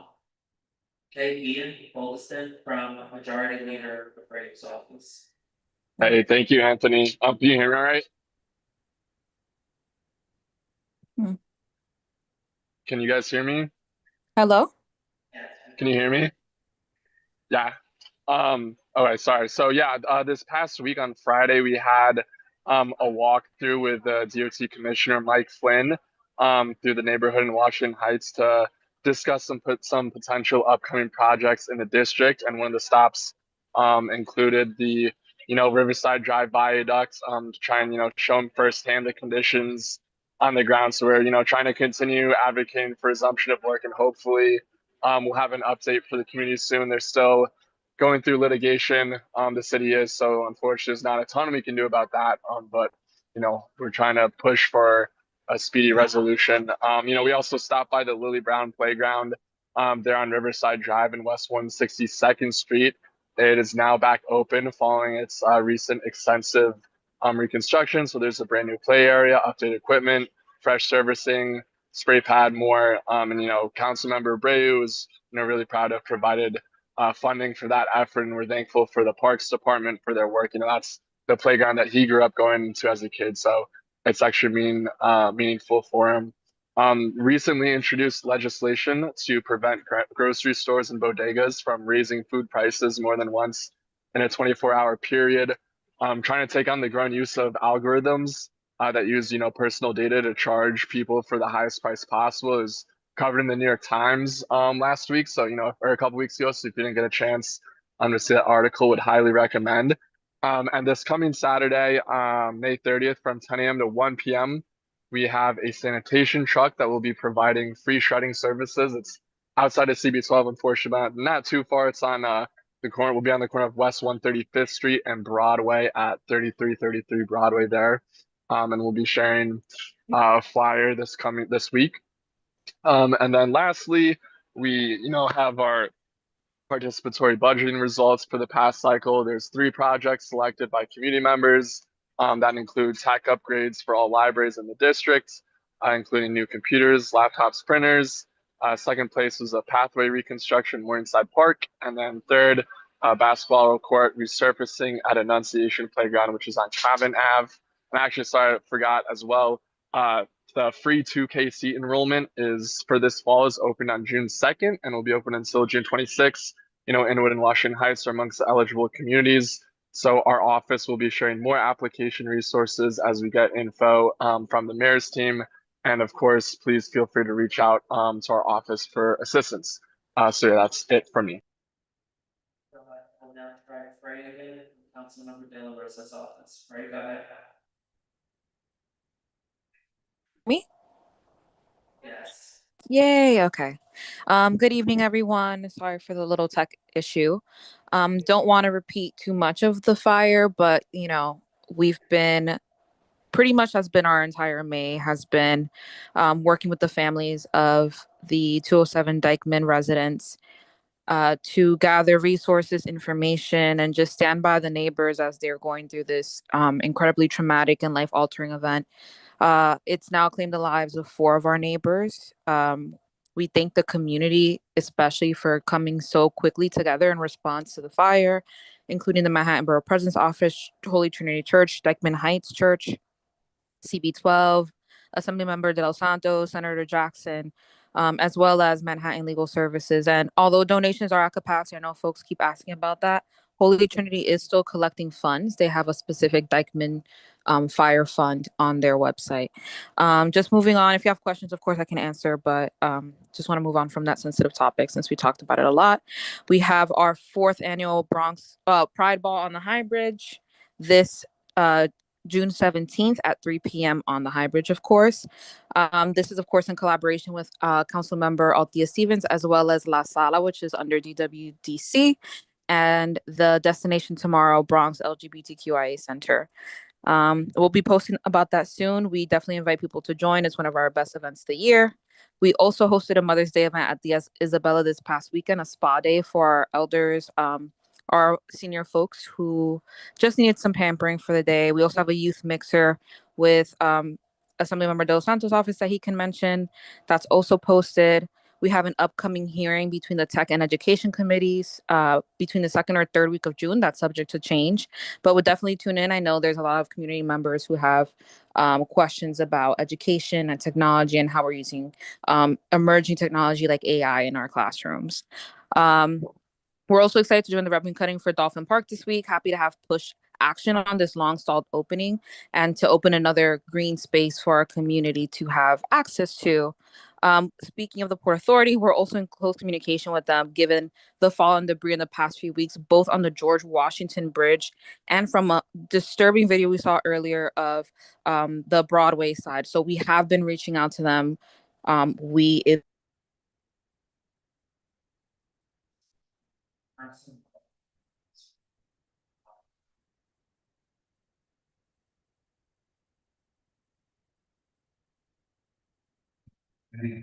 Well, it's Barrows from State Senator Jackson's office. So, the state budget is still being decided. And, there are a few legislative points that are in, that are progressing in these, negotiations. One having to do with ICE, bill number S 4121, in order to safeguard sensitive locations from civil immigration enforcement actions. These protections were advanced in the state negotiations in order to protect locations like schools, healthcare facilities, places of worship, shelters, and other essential spaces to remain places of safety and not having to fear that ICE can intervene. Including for public education, which Senator Jackson is always serious about. There are changes to the school aid formula, which will increase the support for New York City students who are homeless and in foster care or learning English. This change and increase will increase in the state by $860 million, bringing the total state aid to nearly $15.3 billion, along with additional investments in education, transportation, and classroom materials. We also want to acknowledge the fact that, along with other offices from the elected officials, we are still working with lieutenants and residents of 207 Dyckman. And that will continue for as long as that needs to be. And also, the RGB hearings will take place, including June 8th, and host those in the Bronx, Tuesday, June 16th, at the Symphony States, which is 95th Broadway, and June 25th at Museo Avenue, 104th and 5th Avenue. And hopefully we will get that reference, right? And that'll be it. Great, thank you. We're gonna move on to items. So before we commence this section, I just first want to thank anyone from the public who spoke on our resolution tonight. I do want to be clear, just repeating my comments at the top of the meeting. At this juncture, the only people who should be speaking or asking questions from members of the board and tonight's resolutions. Because we are very pressed on time, as Liz mentioned, I'm just gonna go through the other agendas before we get to resolutions. Were there any questions about resolutions A, C, or D to address right now? Or D, A as an apple, C as a cat, or D as a dog? Each of these resolutions were posted to Airtable and folks had an opportunity to do them. I do not know. Okay, we do have one question. It's about resolution C. I love and respect and admire the fact that this committee did this particular work, so thank you. Thank you. Cedro, I'm gonna turn it to you. You have some comments about your resolutions this evening. Oh, okay, great. Okay.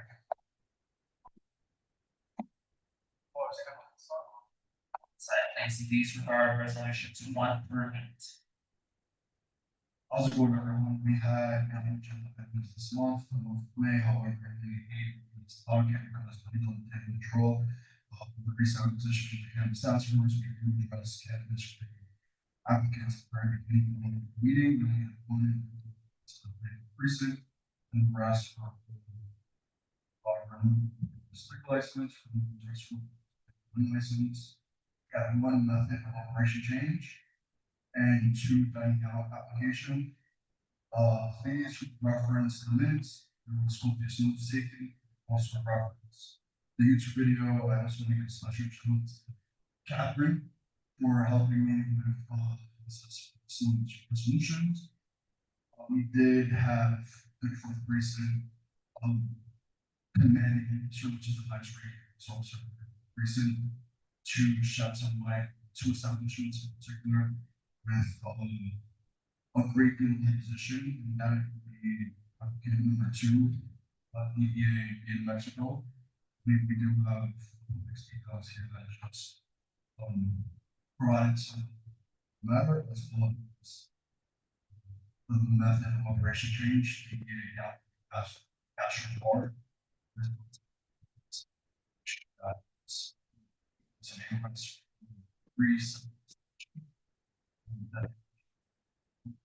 And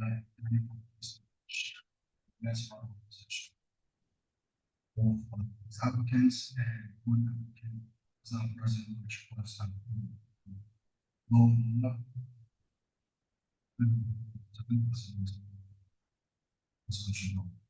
judge.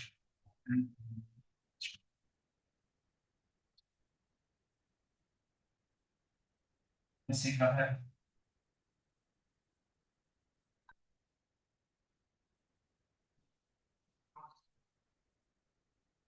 Could you please tell us what's up? That's obviously certain. Just to clarify, this is number 2 of annex 4, 3. Okay, annex 4, the commanding officer was triggered with dissemination. Resources was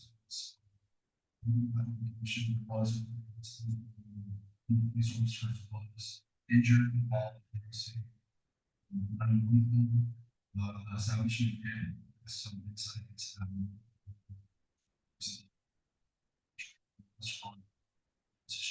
Someone was not by establishment as well as historically there might be issues. Most will talk to some issues and one of practicing one action even this the same agencies however with the last administration, if I'm not mistaken, that are having out here, if I'm not mistaken, in which these agencies can give an establishment very different from going to the establishment. And then they have 30 days to address the issue, and then they actually show up again. These matters, some of them were addressed, some of them were not, and some objections from society as a crowd, as well as Thanks. super correct, yes.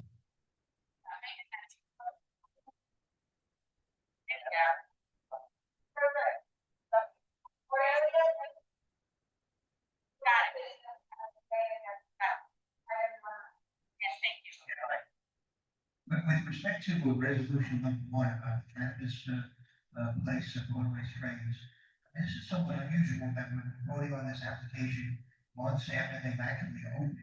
I'm wondering, was there any explanation that we need as to why it's come to us so late after the fact? Is it possible somebody first like this question?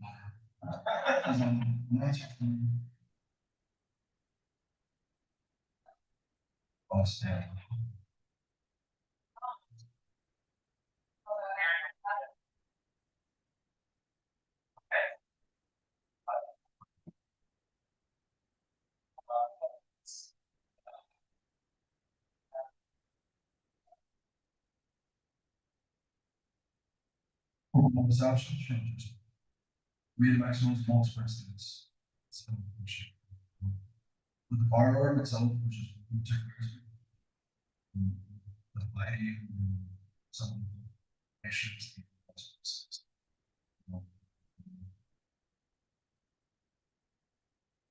And then if anybody has any additional questions. Next is the resolution. Steve, I'm gonna ask you to limit your comments to between 1 and 2 minutes. We're gonna take questions when you need right here. To put this resolution into context, this is a revised version of the resolution presented last year that failed to be passed by one vote, basically because of the statutes. Anthony asked us to reconsider this issue and bring back the resolution because apparently Sacramento chose not to call us offense because we had not taken a public position against that resolution. It would be truly unfortunate on the board's part to once again fail to take a position on an issue that concerns so many people in the community. You heard from some people tonight in public session. Keanu and I also received school emails in support of this resolution in our what we are proposing is very reasonable. We are proposing a policy for events for amplified sound events, all 6 of our plazas, where there's been no policy up to now. Everyone would understand the rules. There would be a limit on the consecutive hours of amplified sound. They would not be allowed late at night or entire weekends. The events would be publicized in advance in the community so that people can attend or make other plans. The community board would be notified of the events so that we can fulfill our obligation to help notify the residents who live right next to the plazas. As the community board, we have an obligation to speak up on behalf of the residents in our community and to represent their interests so that they can have the peaceful enjoyment of their performance at least most of the time. Excessive or chronic noise is considered a breach of the implied warranty of habitability that tenants are assured of the state law. I have read that someone suggests that this resolution results in gentrification. Quite the contrary. I believe that most of the people who say the noise in the process has adversely affected them are longtime residents, not newcomers. So again, as I mentioned earlier, the resolution posted on our website and was distributed prior to this meeting is not the current draft based on input we received of the Public Safety Committee. All references to NYPD enforcing this policy have been removed. In addition, I've accepted amendments from Liz River and Kathy to clarify elements of this resolution and to make it clear that we are focused on large scale events with amplified signal. Thank you. Thank you. Further questions, Ms. Stephen? So I think we're allowed at this point to have not questions but statements. I don't have questions, I have thoughts. So Among that, I'm going to talk myself. I live 3 blocks away from the plaza. I often will hear noise that is disturbing to me in my apartment, 3 blocks away. There are times when I will take an elaborate walk around in order to avoid walking too close to the plaza because it's just really fucking loud.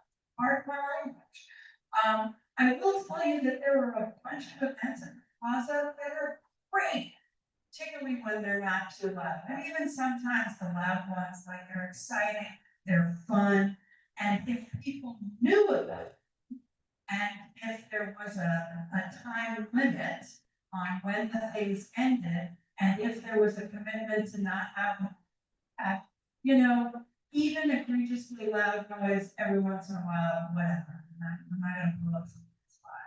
So there's a lot that's good that's going on there, but it's a little out of hand, and there is zero reason why we can't get a heads up and just live together nicely. Not every event is somebody else's jam, and I don't want to deny other people something that I don't think is fun, but that they think is fun, because it's not about me, it's about all of us, but we should have the opportunity to know what's going on. By which I mean, you should support this resolution.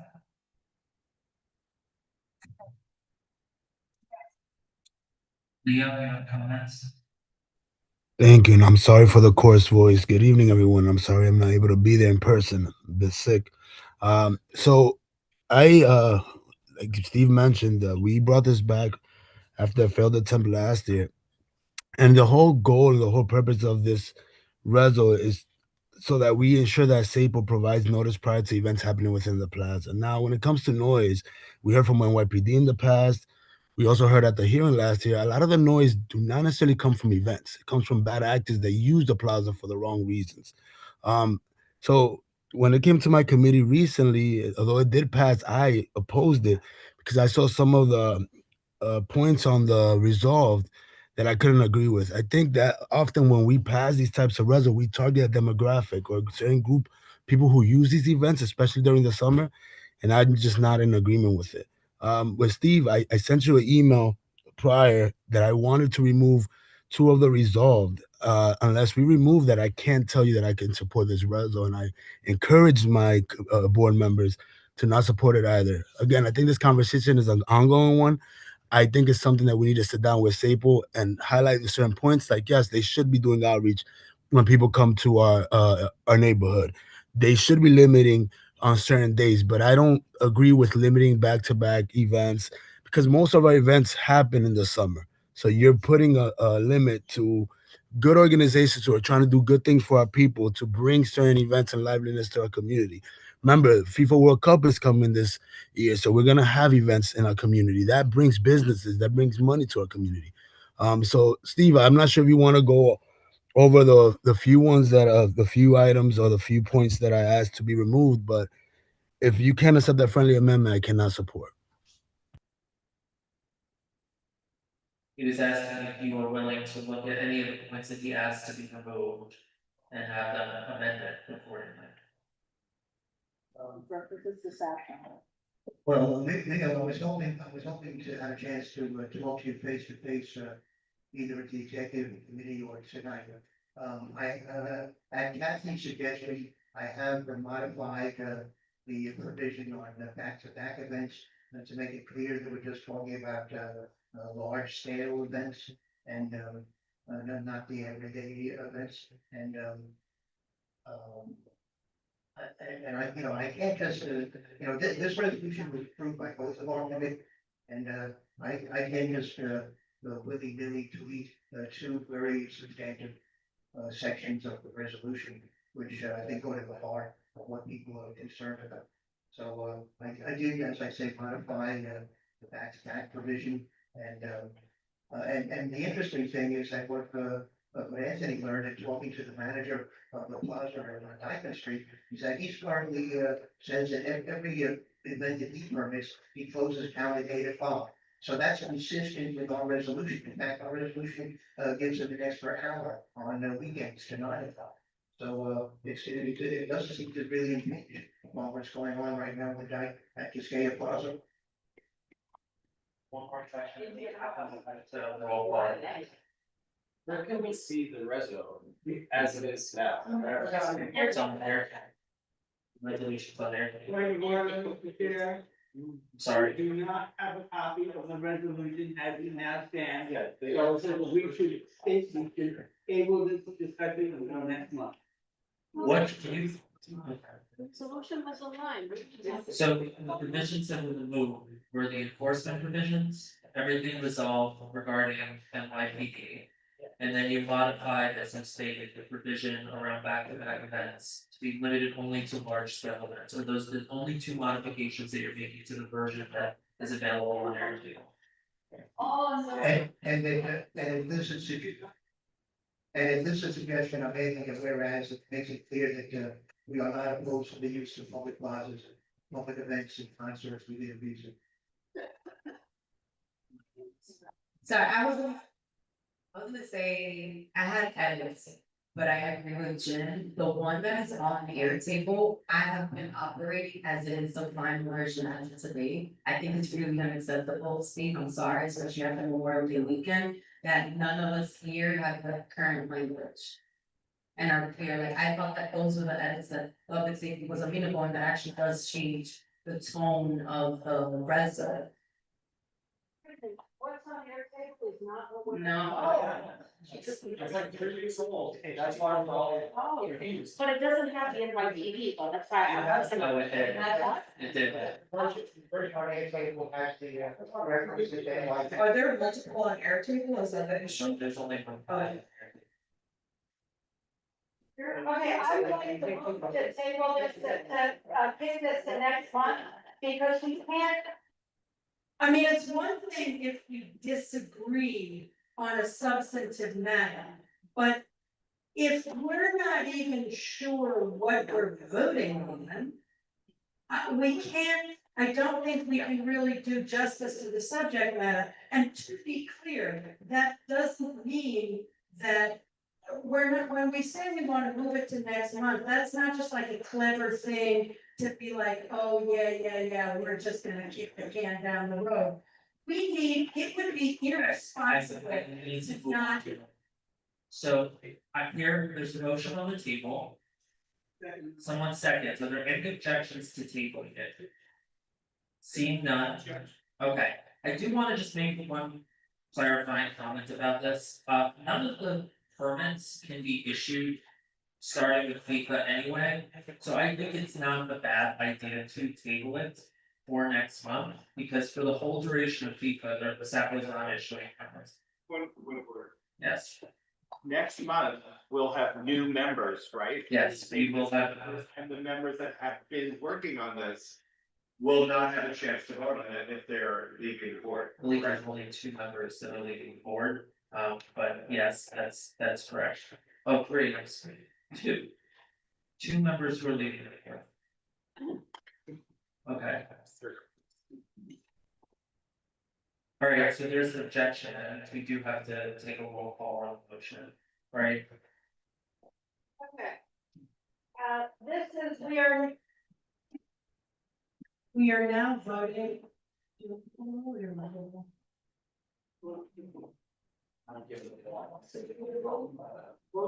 We have to do a roll call on tape, on the Yes. motion to tape.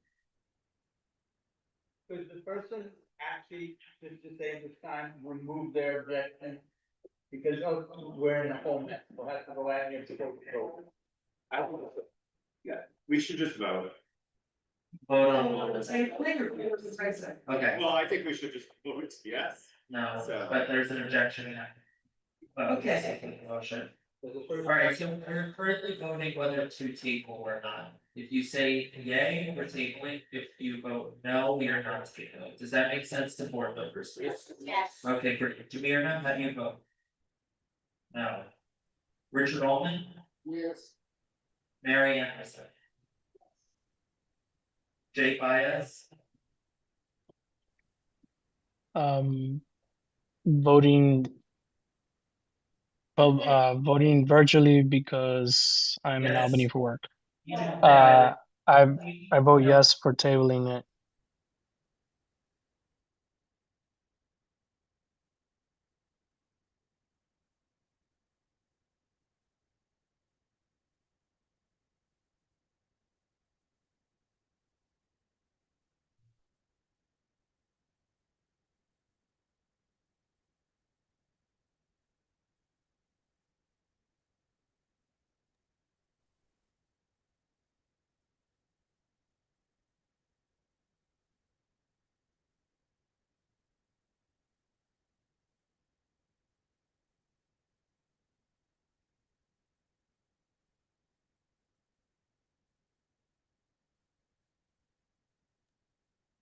Are we muted virtually?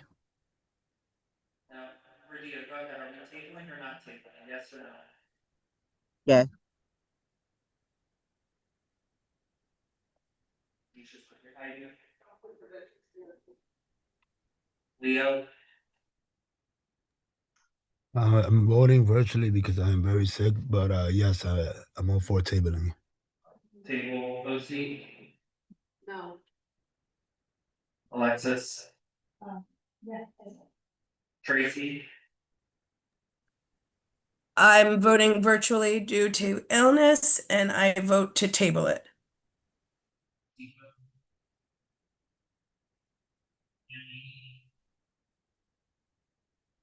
Eugene,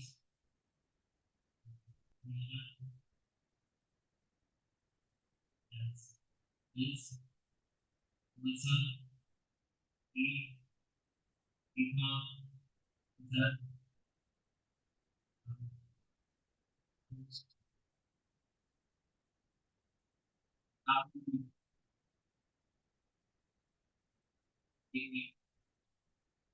and you will be voting for A, B, 1 through 8.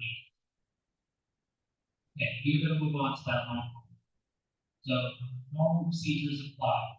You're voting on all resolutions A, B, C, 1 through 8. Not C. Oh, I'm sorry, I'm so sorry, we're tabling B, not A. You're voting on A, C, active, dog, 1. Did you hear it, that you vote?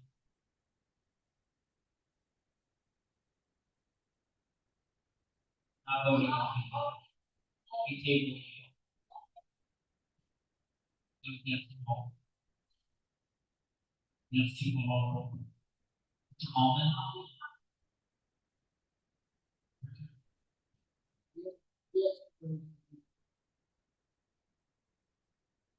Mary.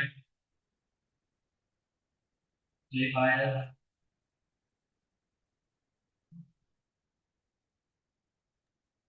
Give me 1 second.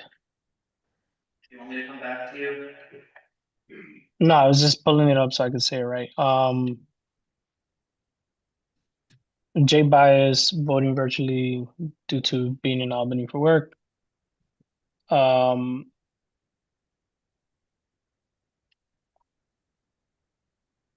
Jay, do you want me to come back to you?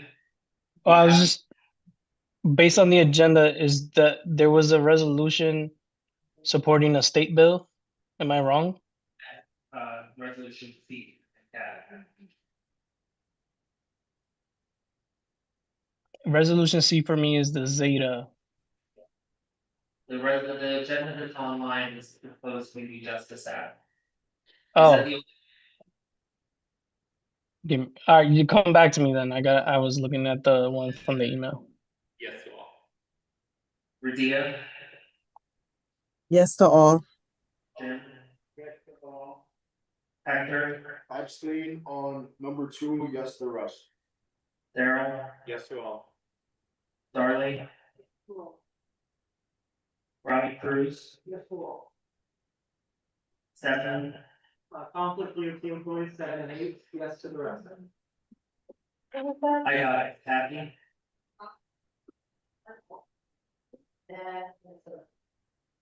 Noemi. Yes to A, no to B, abstain to C, yes to the rest. Thank you, Herman. Thing 2, 3, and 5, yes, it is. Luana, Well, Ty, No, all 2, yes, the rest. Heidi, not voting on 7 and 8 due to conflict of interest, DOT, yes, or right. Leo, No to B, yes to the rest. Rosie, Yes, to all. Alexis, Tracy, No to B, yes to the rest.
I guess the Anthony, I meeting's never over. voted.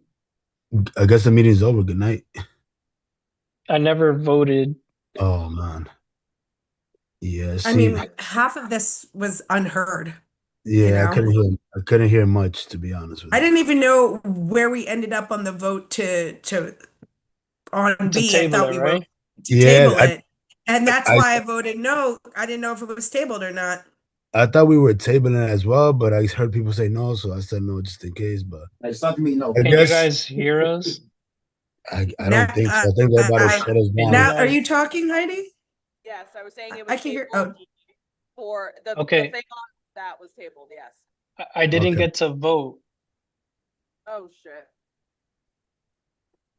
Jay Bias have a voter. The weapon are still alive, but. and we only heard half of everything. Hold on, I just told Anthony. I think a next exec meeting we have to discuss maybe hiring a consultant for IT. But when we do these meetings at Yes, different places. the accessible experience here is bad. what's his vote? Jay, what's your I'm vote? I have conflict on C due to it working for the legislature, and yes to the rest, and from my understanding B is tabled. Correct. Okay, thanks. Sorry Just so about you know, the mic didn't pick up that B is tabled. We had no clue out here. Good to know. Yeah, yeah, it's. I was trying my It's best. all right. Good night, guys. No,